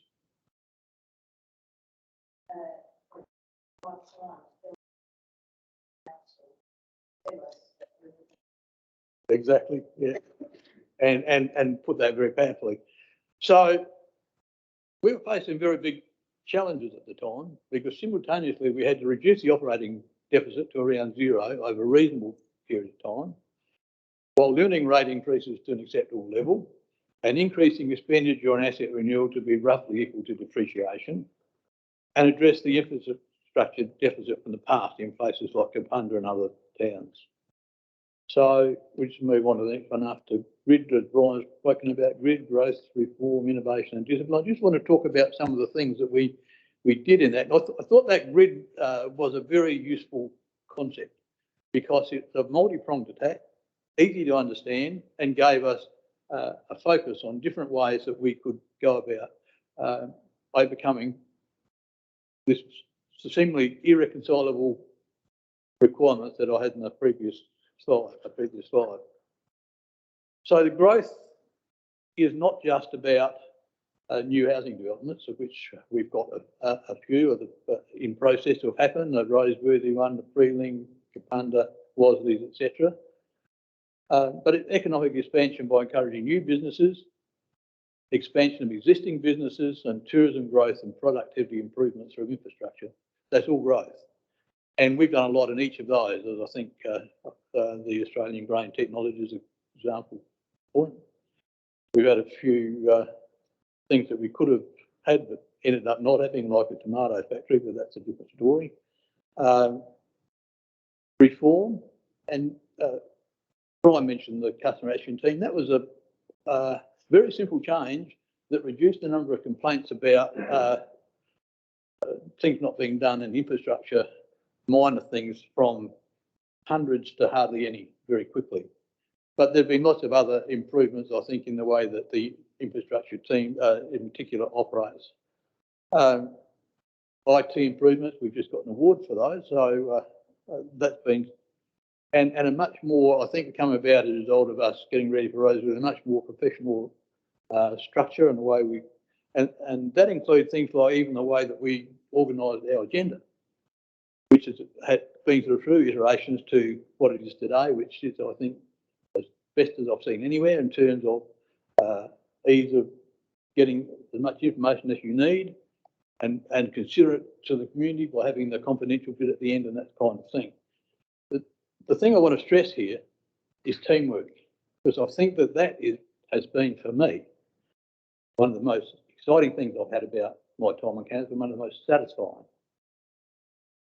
Now, I've seen that on a number of levels. One is the teamwork between staff and between councillors. We have focused not on personalities, but on issues.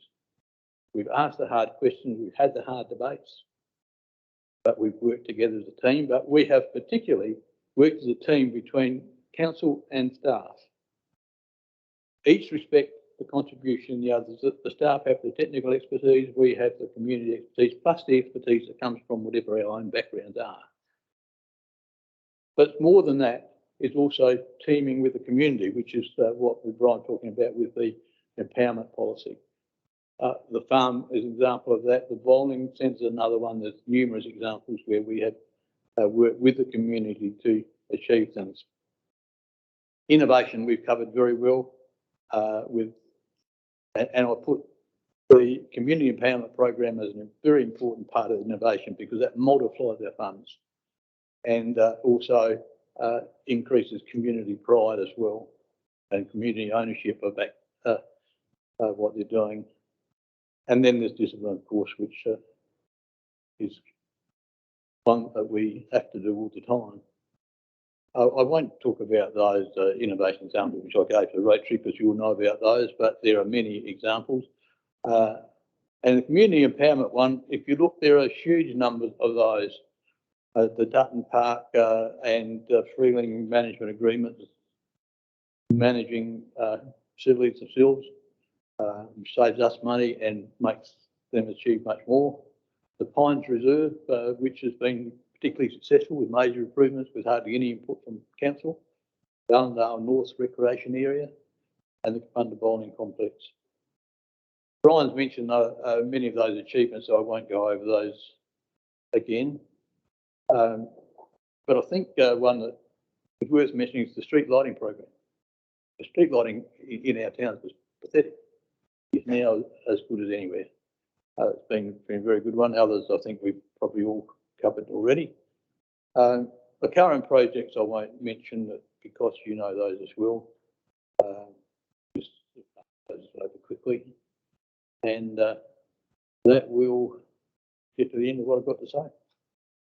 But I must say that the response from the members of the Rotary Club was very positive in terms of they can see that as a council we've come a long way, we've achieved a lot, and we still are. Thank you. Thanks, Councillor Dean, for that excellent presentation. Much appreciated. And back to you, Brian. Yeah, thank you very much. I thought it was important to get an elected member's perspective as well as mine in terms of what's being presented to the community. I think the council has been very clever in the way that it's used its funds. It's invested funds in the public domain, and Richard and his team's done a sterling job in the roading infrastructure and other infrastructure in investing in that public domain, encouraging private sector then to spend and invest with the council, and that's what's happening, and that's how the growth is really starting to take shape. Just before you go on, Dean mentioned street lighting. I found a 1962 leader, and on the front page of that, I was going to bring it with me, was when fluorescent lighting came to our towns in 1962 in very small proportion, and it grew from there. But it goes back to how we've moved on, doesn't it, with all of those things. And the street lighting is an important thing because we've got it in all towns now. Anyhow, that's just a comment. Yeah, Kyron did an enormous amount of work on that. Yeah, Kyron did an enormous amount of work on setting that whole LED scheme up, which was brilliant. And in fact, not only better lighting, it saved us money and it was a good environmental project at the same time. It ticked all the boxes. Back in 62. When the lights went out, they go out, but in we used to go play out and lights, and it was 7 o'clock every night. The lights went out, and it's amazing how we moved. And that's when all the kids got in trouble. The internal and external environments, just to sort of crystal ball a little on future, we can have the next one. Phases 6, 7 and 8, I've called it. And the reason why we can sort of crystal ball a little bit, it's with knowledge of projects that are already on the table. It's with a background of a lot of knowledge that we already have as to how we can now position a lot of the future. And the future, whilst we can't completely know what it's like, we can set plans and guide it to get the outcomes that we think the community want. So taking the same approach from phase 5 moving to phase 6, one of the things that's really important, and there are some parallels, back in phase 1, we had to put a foundation in place, and it was really quite basic. We've now got to a point. If you can go back to that, go back to that slide. We've now got to a point where we need to modernise and enhance that foundation and reset that platform with better technology. And it's called Enterprise Solution, is the name for it. But it is a platform that will have to be rolled out over the next couple of years, and it's fairly important. And that will set us up to do phase 7, phase 8, so we can successfully do the Roseworthy water scheme, the Drovers Encounter, the stimulus program. The triple bottom line is something that will need to probably be discussed on the February workshop. I think we're getting to a point where we can really start looking at how we're going to deliver on the triple bottom line, which is the economics, the environmental sustainability, and the social programming. ECR was mentioned tonight, land repurposing, fiscal reviews around rating and budget, and we've still got growth of Roseworthy, Freeling, Kapunda, and our balance sheet council and community balance sheet will look very different in 2030 to what it looks like now. The enterprise solution, the recent success that was mentioned tonight, 3 technology awards. Technology can bring about productivity, efficiency and effectiveness, and about continual improvement and more sustainable delivery. Winning those 3 awards, I have to congratulate Lara and her team. They've done a fantastic job. It's a great start. As I said to Lara, that is absolutely fantastic because it's getting acknowledgement that we are on the right track, and it is a great start. But there's still quite a bit to do and quite a way to go. And so we're pulling together a project management approach to this. It is about people and change. Technology are the tools. And Lara and Karen White have put together a report. It's been market tested, put through a market test process. We want to get a system, we want to get tools that are modern, but also will keep up with change. We don't want to get a grey elephant today that gradually turns white and you end up with a white elephant and then you're at the beck and call of the provider. We want to get something that progressively stays grey, a long-term position with a provider, and to make sure that this gets rigor around this change process.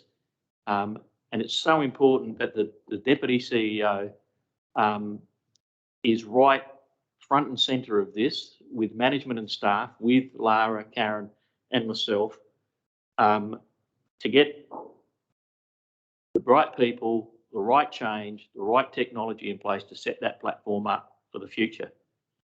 There's a lot of psychology involved. There will need to be a lot of training and it will require a lot of confidence in the organisation. And again, it's asking the Light Regional Council management and staff and elected members to take on this challenge, which won't be easy, never is easy, but it needs to be done. Strategic risks, when we talk internal and external environments, there are 6 core risks that we talk about as a management. And from an organisational focus point of view, they sort of have equal weight and just as important as one another. However, from my point of view, the environment and risks, my focus, you'll notice that most of it is in the external environment. And there's good reason for that, because the interface, the council interface with the private sector, where there's a lot of funding that gets talked about and a lot of innovation happens, we need to take the opportunistic approach like we have. And I need to make sure that I cover off on those risks around political, reputational, financial and legal. We have some excellent staff that contribute to that risk management as well. And we have some fantastic management and staff that deal with the operational and technical risks internally. So I just wanted to share with the council why my focus is so much external, because we've got so many great people that are dealing with all the internal elements, and I get a lot of help and support in managing that external environment from the general managers. And there are the projects that we know that are on the table: Roseworthy Water, Drovers Encounter, the stimulus program, land use repurposing, fiscal review around rating and budget, the ECR project, and the risk of the town of Gawler boundary and the 15% impact it would have on the sorts of programs that we're trying to put in place.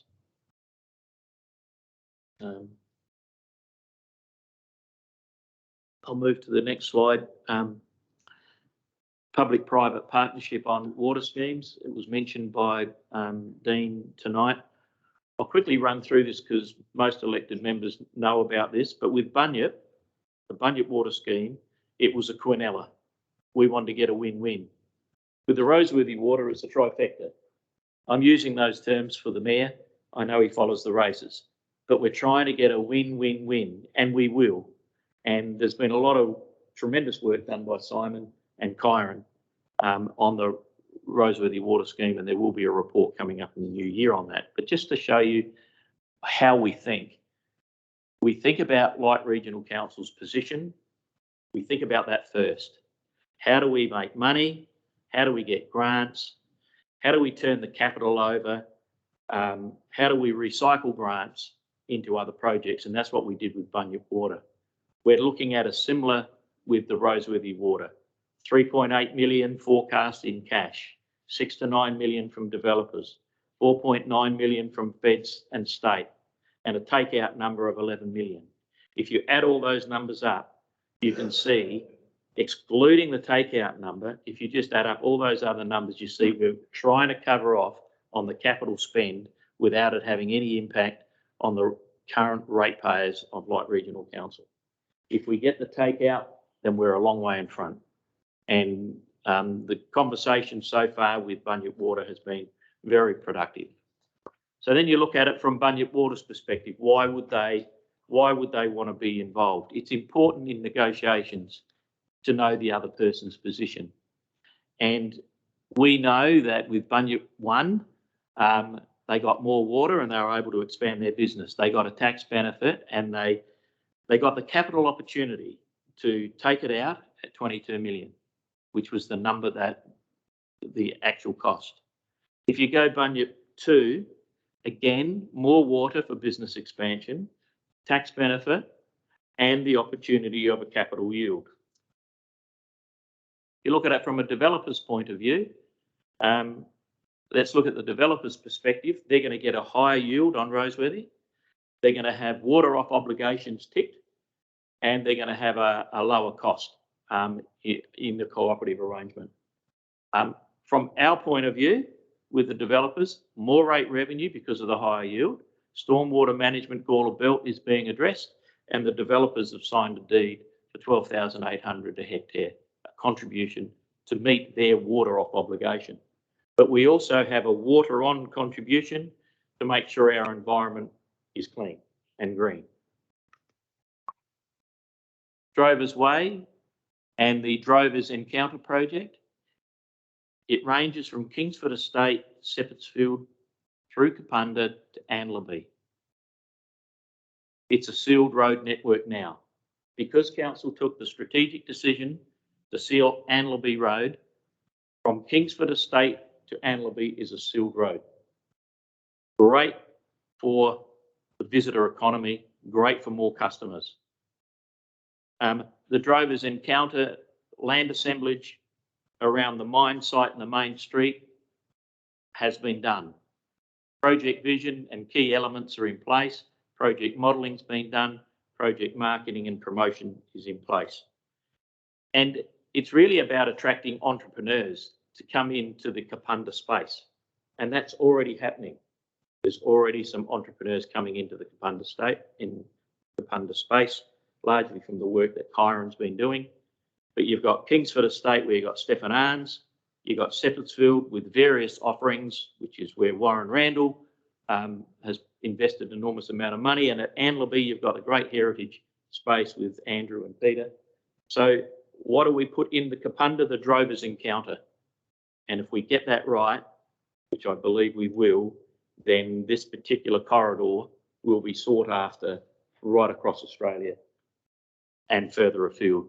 So the Drovers Encounter project, land assemblage I mentioned, is finalised. Project vision and elements are in place. I won't read them. The project modelling's been done. 24.5 million capex, 129 jobs will be created from that. We've had a look at the medium profile of what private operators and asset owners will get on return on capital, and it's quite impressive, 12.5%, 9.6%. Probably do better than that, but it will create 233 ongoing jobs. Light Regional Council's return on land rentals, so whilst we're assembling the land, it is designed to get a return on that of about 185,000 per annum. Project marketing and promotion, awareness of this project up to Christmas, but a much formal campaign in the new year, and Kyron's been working with people on that. One of the things that is absolutely key to this is getting the right operators. Getting the investors is not going to be difficult, in my view. We've got to get, if we get the right operators, then the funds will flow into this project to get those sorts of returns. The light stimulus program's been adopted by council. I won't go through that. That's 34.3 million. We've already received a report on the 28th of September, courtesy of Richard Dodson, and we're awaiting funding partners on some of it, but we've been able to deliver around about 30% of that stimulus program. And if we have patience and persistence like we have over the journey, then we believe we will get the rest of that 70%. We just need to be patient, persistent, think outside the square. When an opportunity comes along, we seize upon it. The land repurposing initiative, the Deputy CEO and his team have done some excellent work on this. And I know there's been some, I know it's confidential, so I'm not going to talk about it publicly, but there has been some analysis and some acquisition investigations being done, and they'll be presented at the workshop in February 22. Fiscal review, rating policy. We have a proposal from the University of South Australia around differential rating and economic principles. We also have John Comrie, who freshened up one of his papers on rating. Just recently, we have an issues paper from David Hope on the Skillmar systems. Our new finance manager, courtesy of June's great recruitment work, commences on the 13th of December, Dr. Nigel Graves, and we intend to have a discussion paper for February 22. Whether we get it to the workshop or not, we're going to try to do that. If we don't, we will get it soon after. The ECR, it is a strategic project. Light Regional Council is the landowner. We've been going through the process of waiving the exemption. Craig Doyle's been doing that, but we will be in a position where we will need to talk about commercial arrangements in the future.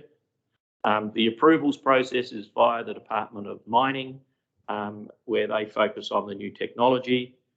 Our next approach will be, what should the commercial arrangement look like?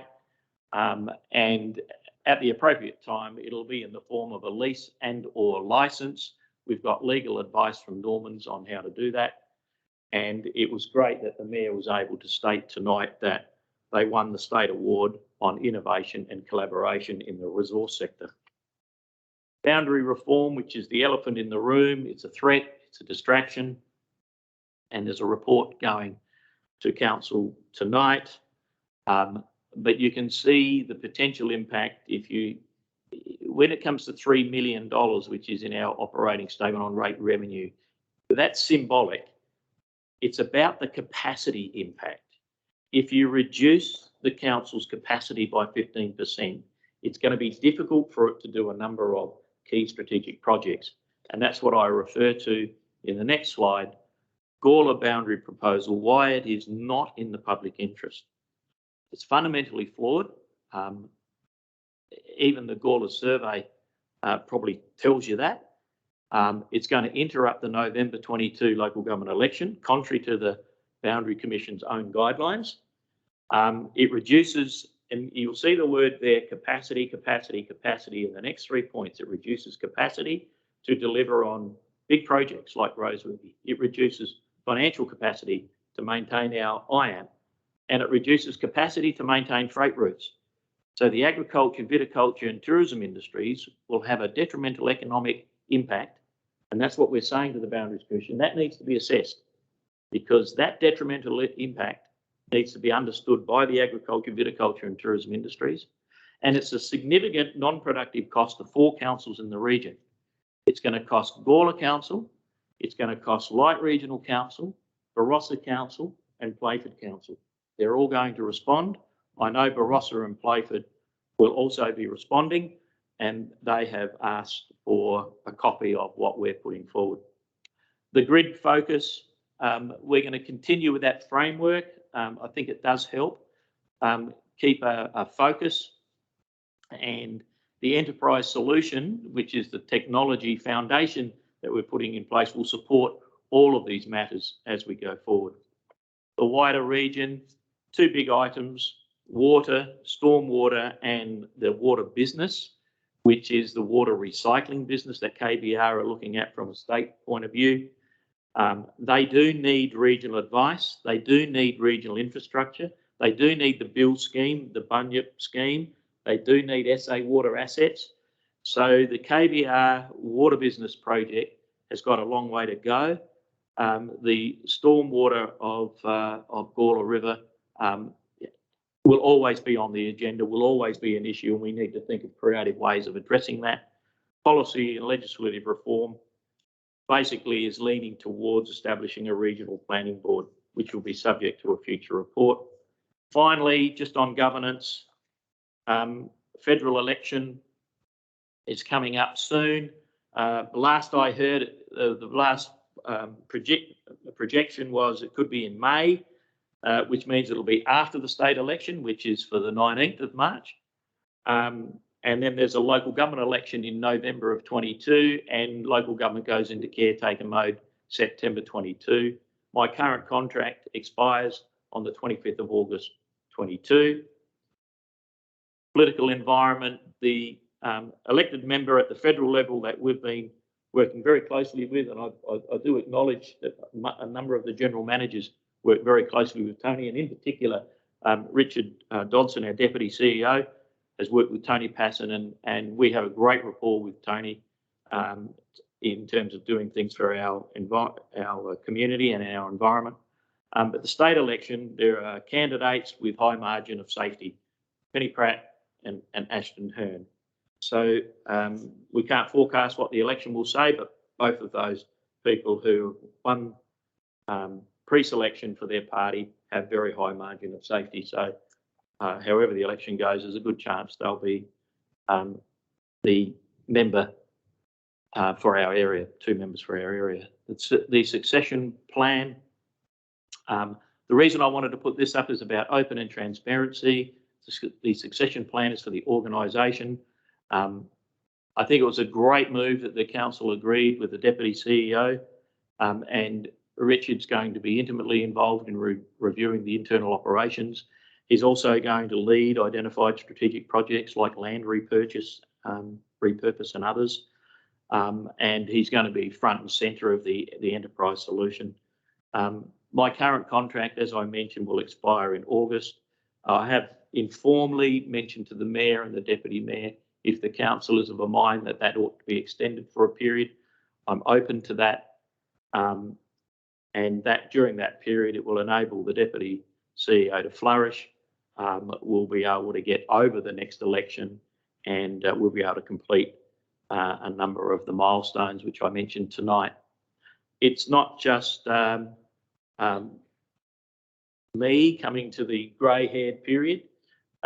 We have a number of other management and executive staff that are also have indicated to me that probably some succession planning would need to be considered as well within the organisation, and I've listed them there, and there are others. But I think, like regional council's in a good position. I think we are an employer of choice, and I don't think we'll have problems in getting the right staff.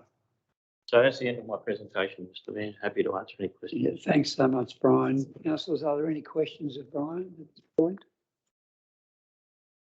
I must say it's been a fabulous journey, and it's a great credit to yourself and putting the team together in the manner it's taken place. And I've been with 3 councils now, and I think this is the best one. And I think our staff has grown at the same rate as our council has as well. So as we've seen tonight, we're in a very sound position, and it's great to know that we can look to the future with a great deal of confidence. So thanks, Brian. And the process of reappointing Brian will continue. As you know, there's an outside consultant involved in that, and that will come to a future meeting for council's determination. So if there's no questions, right? Yes, I've just got one of Brian. You said Kidman Estate. So this 5 Shillings Estate is now the Kidman Estate. So when are they going to get rid of that bloody notice board on there? Can we do anything about, I mean, it probably doesn't have to come into this, but it's awful. And are they going to change it, or are they going to take it down, or what? Is that the one down at the intersection? Yes. Rob Brooks has indicated to me that that'll be reskinned. I don't know when. I don't know if anyone else knows when that's going to happen, but he has indicated that it will be reskinned. And he does believe that rebranding that development is very important. Yes, it is. It's a good idea. Yeah. Okay. Sorry. No, thanks, man. That's a good one, and I totally agree with you. I think Kidman Estate's a good one. I thought it was going to be called Kidman Rise, but Kidman Estate's fine. Councillors, we move on now to, we don't have any adjourned business, so we move on now to our business horizon. I'll skip through these unless someone's got questions, but the 24th of September 19, 27th of January 21, 23rd of March 21, 27th of July 21, and I must say that the land acquisition and the people involved in that have given a great big green light to council on the way that that was handled. So thanks very much, Richard, and your team, and whoever else was involved. And we move on to August 24, 21, 31st of August 21, 28th of September 21, the 26th of October 21, mainly complete. And we move right down then to reports for decision. Any of those councillors you'd like to mainly completed, and questions without notice. One on the is ongoing, and the other one is on the agenda for this evening, or was on the agenda till the presentation of Craig's excellent report. Councillors, we move on now to the minutes of our committee meetings. The first one being the Infrastructure Committee. The recommendation is that the agenda, reports and minutes of the meeting of the Light Regional Council Infrastructure Committee held Wednesday the 3rd of November 21 be received. Thanks, Councillor Peter. Would you like to make any comment? I keep forgetting to ask. The chairman of these committees is able to make comment if they wish on their committee. If you wish, you're able to, but otherwise I'll take it that Councillor Peter has moved. Do I have a seconder? Yes. Councillor Lynn. All those in favour? Those against, that's carried. Are there any items that you would like to have withdrawn, councillors? If not, there's a recommendation that says that the reports and recommendations of the meeting of the Light Regional Council Infrastructure Committee held Wednesday, 3rd of November 21, numbered 1 to 6, as listed below, be adopted. Would someone like to move that way? Mr Mayor, I'd just like to make a comment on Certainly. IC 1062021, number 6 in the infrastructure. Just to say that the Schuster Street was started to be sealed today from the west to the main road, and they're all just wrapped. They're going to have a footpath and everything. And today I was told that the people that are doing the work have sent out a message to say they're going to hold a street barbecue to thank everybody for their cooperation. So that's all. Thanks, Councillor Lynn. Move what? Removed it? No one's moved the second one yet. Yeah, second. Oh, sorry.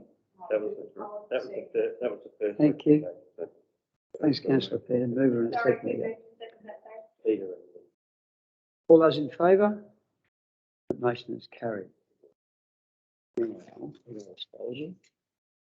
We move on now to 10.2, councillors. The strategy reports and minutes of the meeting of the Light Regional Council Strategy Committee held Wednesday, the 10th of November, be received.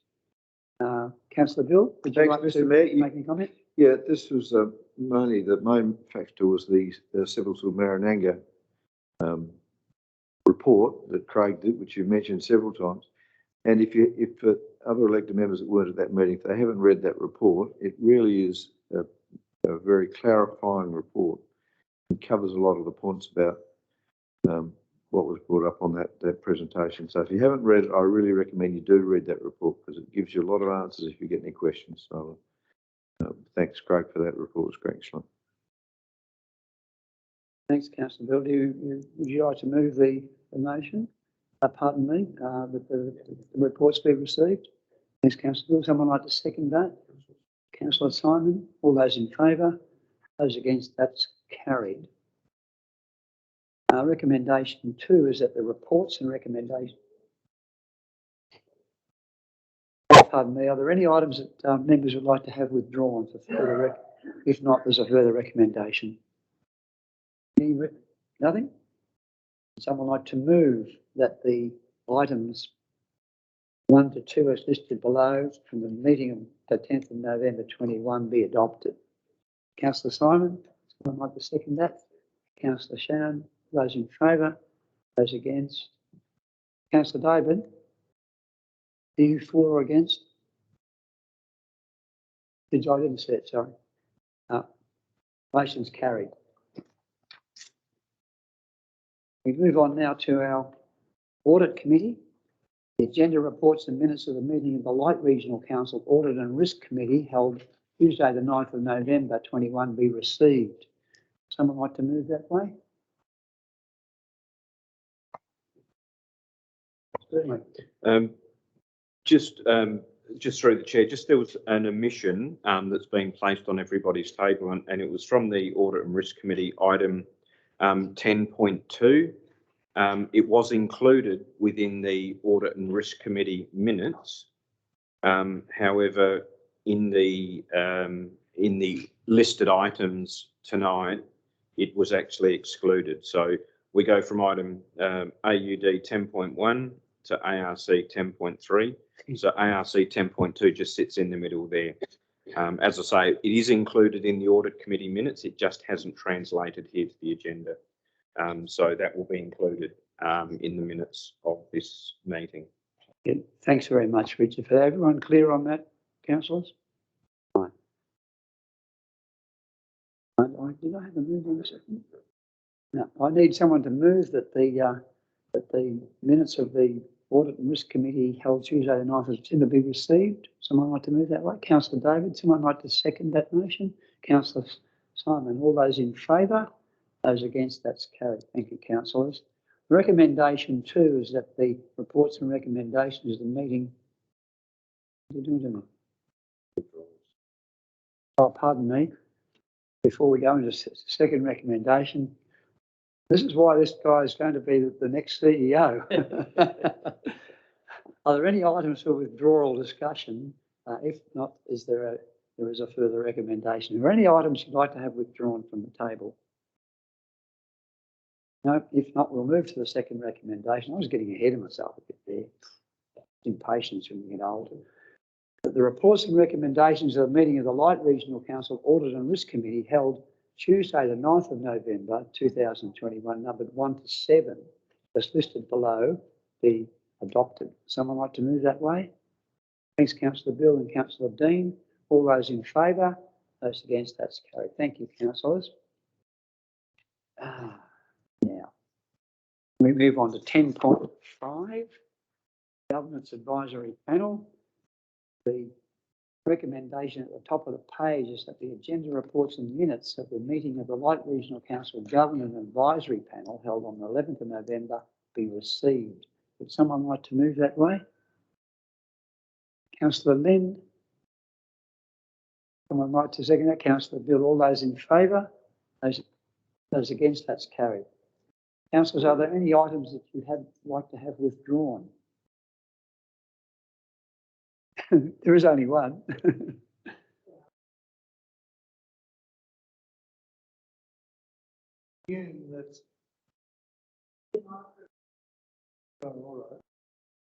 I presume that the governance advisory panel matter or a matter will be discussed in confidential mode later. Not at this point, it won't be, no. No, I'm saying later No, it in won't be. confidential mode. You're saying it will be? You're talking at a future meeting of council. I'm talking about the confidential agenda tonight. Well, that will be the decision later. That item in the agenda, we've actually got a recommendation that will come with that, and it's very much will be considered by council in the way that an information report would be. So if you wish to discuss it at that time, yes, certainly can. Right. Any further comments, councillors, or questions? If not, the recommendation 2 is that the reports and recommendations of the meeting of the Light Regional Governance Advisory Panel held Thursday, the 11th of November 21, numbered 1, as listed below, be adopted. Someone like to move that way? Councillor Bill, someone like to second that? Councillor Jason, all those in favour? Those against, that's carried. Next, councillors.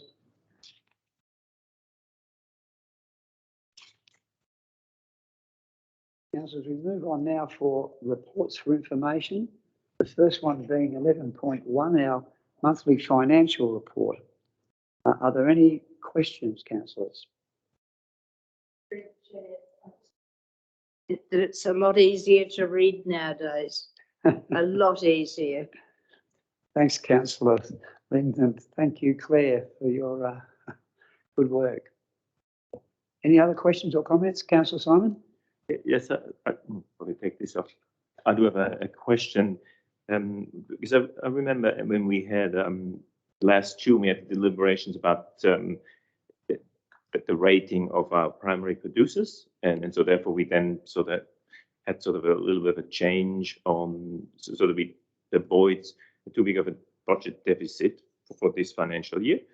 And so we scrapped a few initiatives. And as I remember, I think one was of Councillor Mark's initiative about this country fire service, like getting them some rate relief. And I think another one was one of mine initiatives about a model house.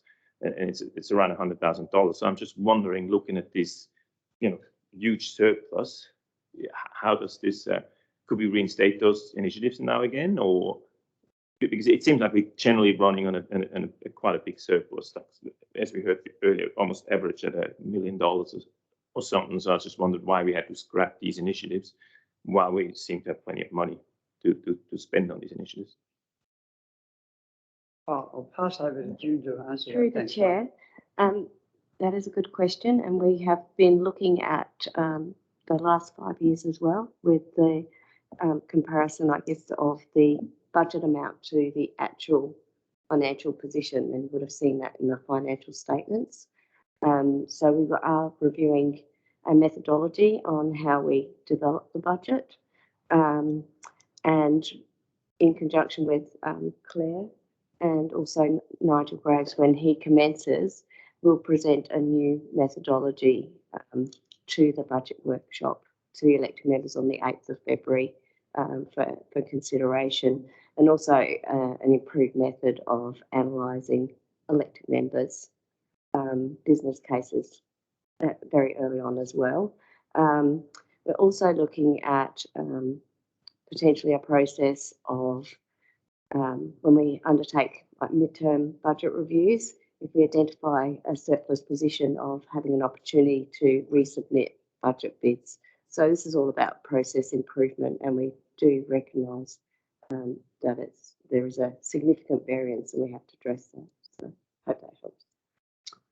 Thank you, June. Councillor Simon? But could that lead to a reintroduction of those two specific budget case or budget bids or whatever it was that? Through the chair, we could put it back through council in a report for decision. That'd be good. Thank you, June. Thanks, Councillor Simon.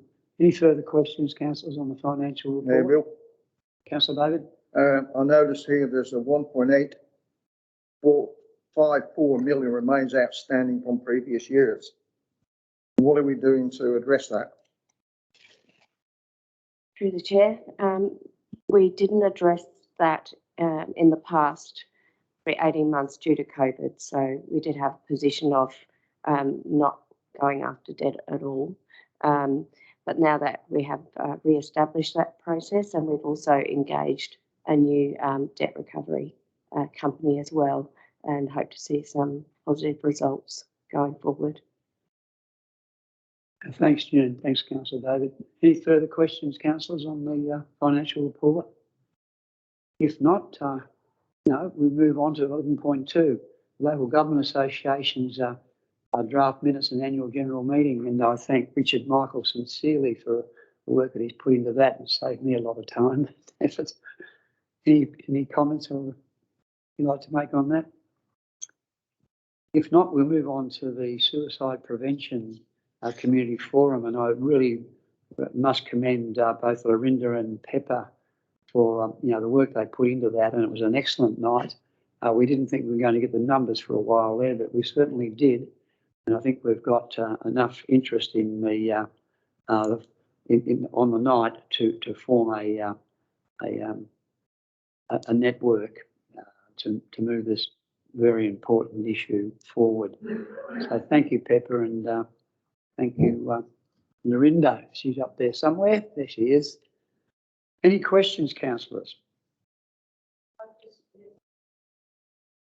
Know that Lorinda had to do a lot of ringing around to get people to become involved. A lot of them weren't coming, hadn't originally registered, but I think all the ringing around worked, and that's why you got the numbers. Well, that's right, and we must make it clear too, this is not a suicide prevention network for Kapunda. This is for our whole region. area. And I know Gavin Schuster was here tonight. It was very instrumental when we tried to do this once before. But the department got involved and it became bigger than Ben-Hur and went nowhere. I think if the community drives this, which will happen this time, with some support from the department, it will work. And so a lot of people there that night that want to make it work. So I think we're on the right track. But like I said earlier, Tony Passon was absolutely outstanding that night, and I couldn't believe, he's a pretty good talker. He's a politician, but by gee, he knows his subject. Any further questions on the forum? If not, we'll move on. The Barossa Arts Festival, and once again, Karen Nichols presented to our council, and we did ask her to put a business plan forward. why, gee, she's put a business plan forward. Okay, and probably a model that we can use in the future for ourselves. But she's put an extraordinary amount of work into that. So we'll see where that goes, and no doubt we'll probably see a report to council in the future. Councillor Bill? Yeah, Mr. Mayor, is there going to be time for a report, or can we at this stage make we want to make a Well, I would payment encourage. bill, or do you want a motion at this stage in that direction, or I would what's your thought? encourage that, but you know, I wasn't really expecting it, but I would encourage. Well, I mean, she's done the work. We've got a report there. Do we need to have it? Yeah, Do we need to go through again? That would be my query. that's right. I'd be very happy to accept the motion. Councillor Lynn? Well, we asked for a report, and it really doesn't fit our criteria. The in-kind support's unknown, and I think we need more information. No, she's in the business plan. She's outlined all of that, Councillor Lynn. It's not in this section here. It's in the appendices. Yeah, I read it. She's basically asking for funding for the website, isn't it? That's really what's the only thing she's asked for, and Pretty some much. in-kind support. So, Yeah. I mean, I'd like to suggest we put $500 or $1,000 towards the festival as a means of supporting the procedure. Just get it. I mean, it's reasonably soon, isn't it? She wants to get going. No, April next year. Oh, April. Well, anyway, she wants to get a website up. I might just ask if Lorinda would like to add anything. Lorinda, can you hear us okay up there? Yeah, here I am. So I contacted Karen Nichols after the September meeting, and she supplied the documents that are attached to 11.4 report. So it's just some of these things are, you know, maybe a financial contribution, but then there's also the in-kind support, and that's always an interesting concept because sometimes it's hard to put a dollar value on that. So yeah, it's just whether the elected body wants to make a contribution to whether, you know, starting up the website or staff involvement, such as putting up signs and different things to that effect when the festival's on. Yes, but absolutely was yeah, thanks, thanks, Lorinda. Councillor Bill, would you like to take that any further? Yeah, I'm prepared to move a motion that we fund $1,000 towards setting up the website and the general festival promotion. Thanks, Councillor Bill. And second to Councillor Jason. Any comments or questions? I'll vote for that. Any questions or comments for that? We'll have a motion that we put $1,000 toward the Barossa Arts Festival on the basis of the business plan that was presented. All those in favour? Those against? That's carried. Thank you, councillors, and thank you, Bill, for Councillor Bill for raising that. It's covered. We move on now to. Pardon me. I have a recommendation that the reports on delegated authority and information items be received in the contents area noted by council. That is the three previous reports. Councillor Dean. Oh, Councillor Dean, you have a question? No, move it. Councillor David and Councillor Dean. All those in favour? Those against? That's carried. Thanks, Councillor. We have a next item 12, consensus reports for decision. Recommendation 1, the agenda reports presented under item 12, consensus reports for decision of this ordinary meeting of the Light Regional Council held Tuesday, 23rd of November, be received. Yes. Someone like to move that? Thank you, Councillor Lynn and Councillor Simon. Are there any comments or questions, Councillor? Oh, through the chair. Oh, pardon me, I had a mover and a second, but all those in favour? That's carried. Thank you. Thanks, Richard.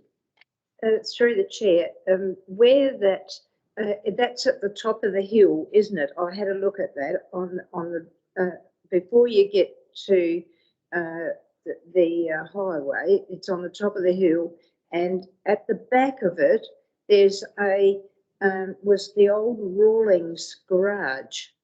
Now, is that in our council area, that old Rawlings garage that was done? Yeah, it is. Have we had an application at the top of that hill? Have we had an application for a drive-through coffee shop? Might pass to Craig. Thanks, Councillor. Yes. Sorry, through the chair. The site in question is opposite the Hewitt Centre, but in terms of the Rawlings garage, I thought that was in the town of Gawler, actually. I reckon it's in Gawler. Yeah, because Murray because Street continuation is the boundary. Yeah. So yeah, there was some, oddly enough, some sections that were already within Gawler. yeah. I was asked that question the other day, and I just wanted to know whether we had. That's what it's going to be. They've put a garden there, and they're turning it into a drive-through coffee shop. Yeah. Okay. I take it. Would members like this item withdrawn? No. If not, recommendation 2 is that the report of the meeting of the Light Regional Council held 2021, 23rd November 2021, an associated recommendation is set out below under item 12, consensus reports for decision be adopted. Thanks, Councillor Lynn. I'd like to second that. Councillor Dean, all those in favour? Those against, that's okay. Thanks, Councillor. Mr. Mayor, could we determine whether the Rawlings service station garage site is in fact in our council No. or in Gawler? They said it's not. It's definitely, I believe, in Gawler. I think they had an application to do something with it recently with the council. It's That's a in good Gawler. question, Yeah. Councillor. Councillor Peter.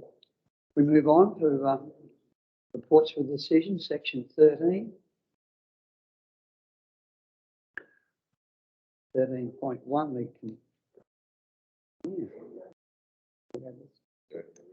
go to the recommendation. That the Light Regional Council notes the report of comparative financial results between 2021 audited financial statements and 2021 adopted budget. Would someone like to move that way? Councillor Bill? Councillor Peter? Happy to you like to second that? Thanks, Councillor Peter. I have a mover and a second. All those in favour? Those against, that's carried. Thanks, Councillor. I got a bit confused there with only one item.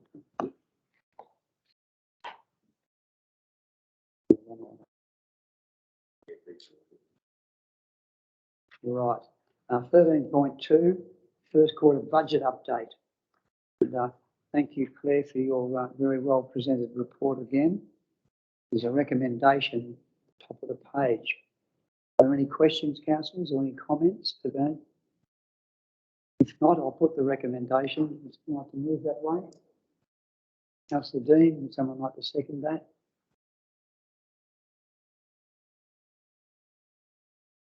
Councillor Bill, questions or comments, councillors? If not, I'll put the recommendation. All those in favour? Those against, that's carried. Thank you, councillors.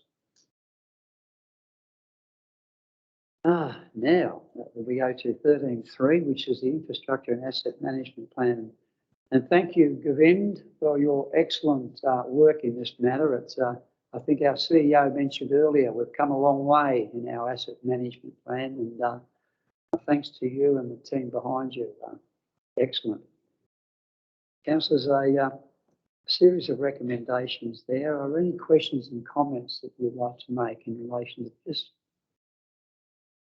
If not, would someone like to move the recommendation? Councillor Lynn, someone like to second that? Councillor Jason, no questions or comments. I'll put the recommendations. All those in favour, those against, that's carried. That's confidence in your work. Thank you, Mayor.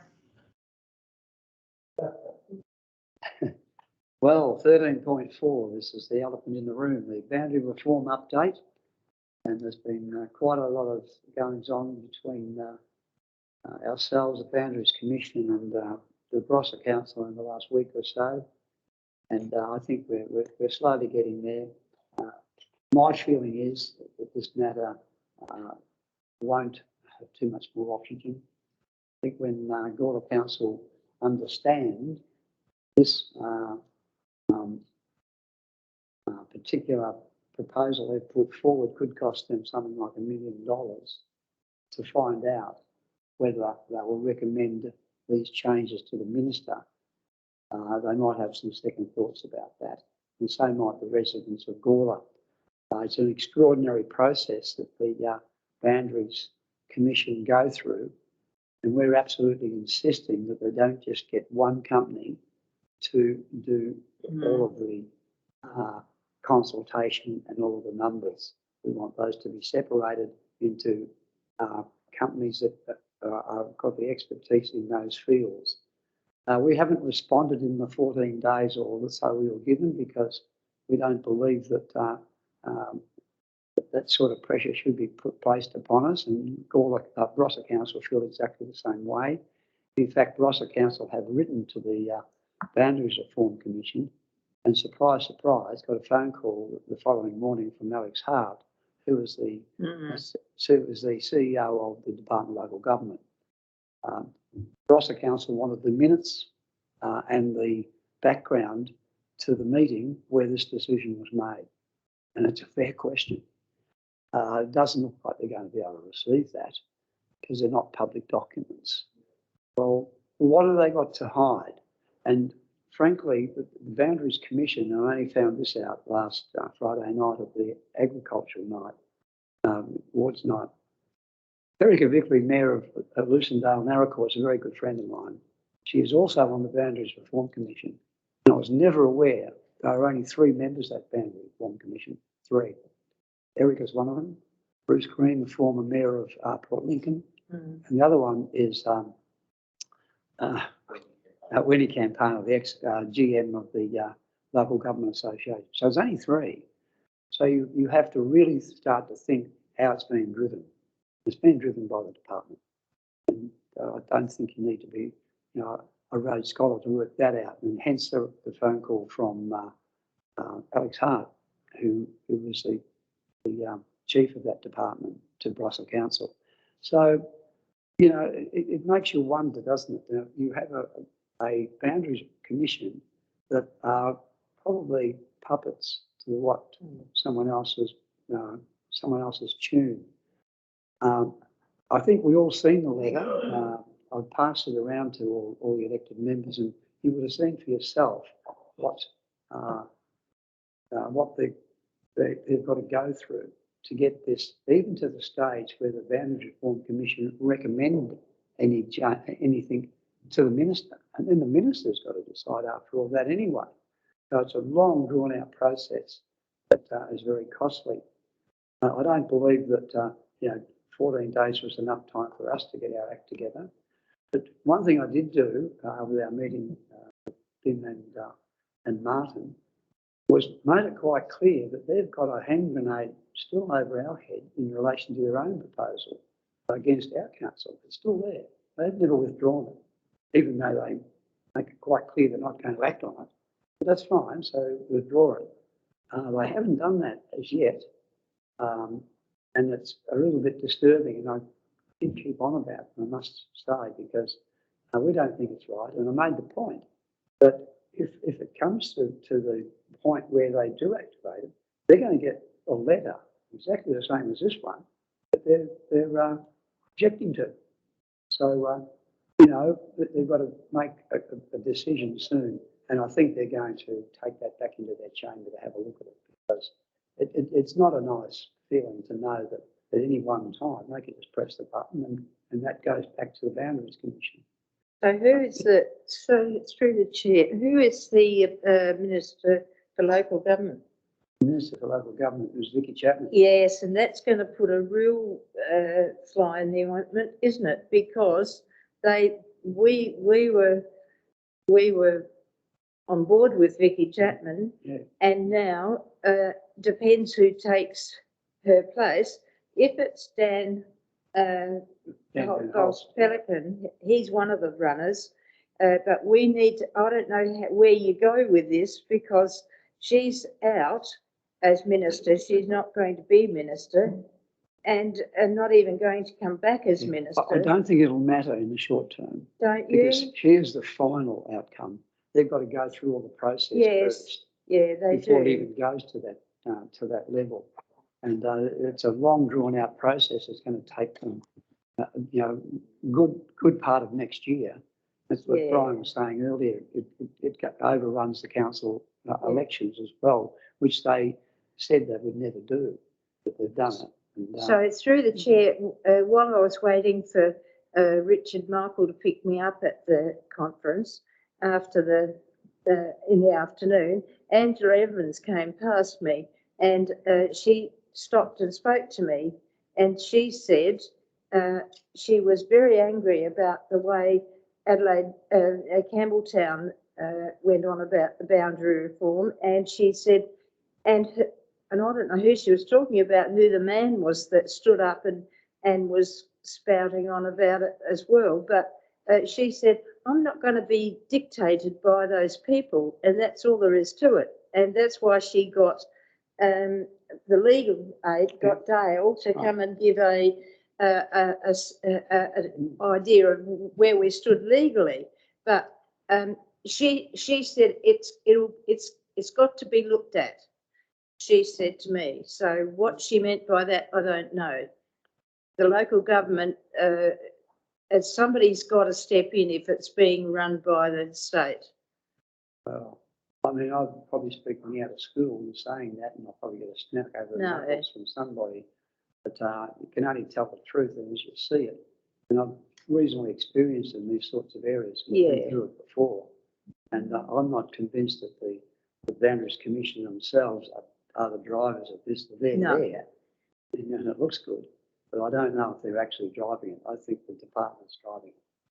And they want a boundary reform, and they're getting it in some respect.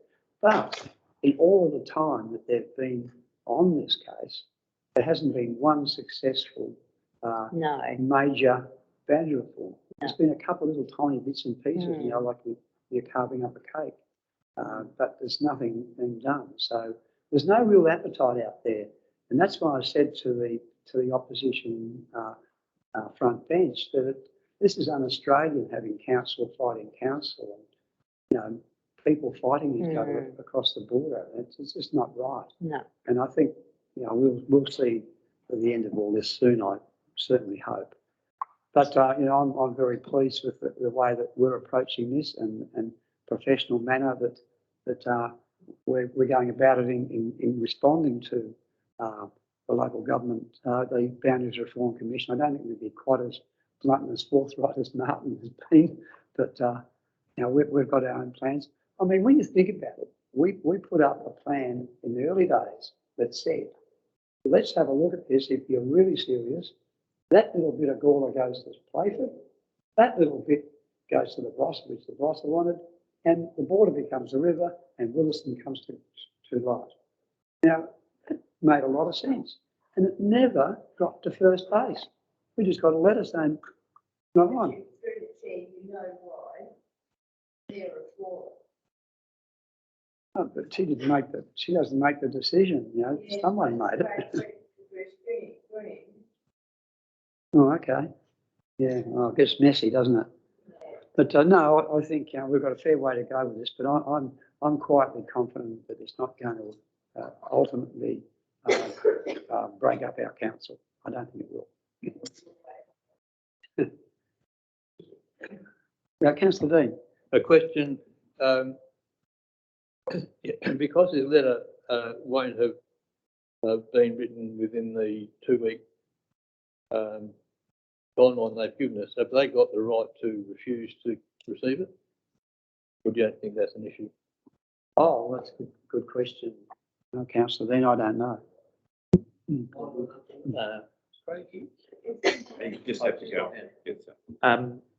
We need to get a response by the 26th of November. So the council's making the decision tonight. We've got a draft letter ready to go. So we will get it in time. basically the letter that Light Regional Council's preparing, and we understand Barossa Council's preparing one similar, so too is Playford. It's along the lines of making sure the scope of works is thorough enough and broad enough, and dealing with economic impacts as well, and also a commentary about the process. Once the Boundaries Commission receive that, they then have to make determinations on the final scope of works. They then need to get some estimates of what that will be, and then they'll submit that to Gawler to see whether they're prepared to fund that. Gawler says they are, well then we'll find out what happens from there on. But as the Mayor said, the funding of this, and the Boundaries Commission have alluded to it in their letter, is going to be fairly costly. Thanks, councillor Dean. Would someone like to second that? Councillor Jason. Any further questions or comments, councillors? I'm sorry if I rabbited on a little bit there. I get a bit excited when we talk about this. All those in favour? Those against, that's carried. Thank you, councillors. Now, we move on to our procedural matters, do you? Questions on notice? We don't have any questions on notice. Questions without notice? Councillor? Yeah, my question is regard to vaccination policy in the council. Is there any mandatory consideration given by the management to staff and any other functions and elected members? Is we have had any considerations been given? That's a very good question. Pass over to June. Thank you. Through the chair, yes, management have been discussing possible mandatory vaccination policies, and are currently seeking just some legal advice on it around the clauses and also the procedures for consultation, etc. So we'll keep you up to date. It has been more discussed in relation to staff at this point, but you do make a good point on considering elected members as well. Mayor, is there any indication of the current vaccination levels in the staff and elected members?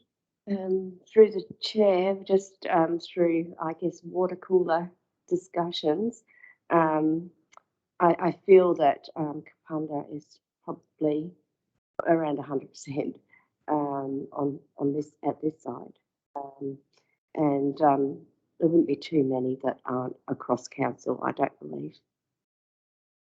Thanks, June. Further questions, councillors? Councillor David? Yeah, I've got a question. If a matter is raised in the confidential section of the council chambers, what is allowed to be spoken about that outside that door? Well, not a lot. It's a confidential matter. Correct. Thank you. Well, what was the question? Oh.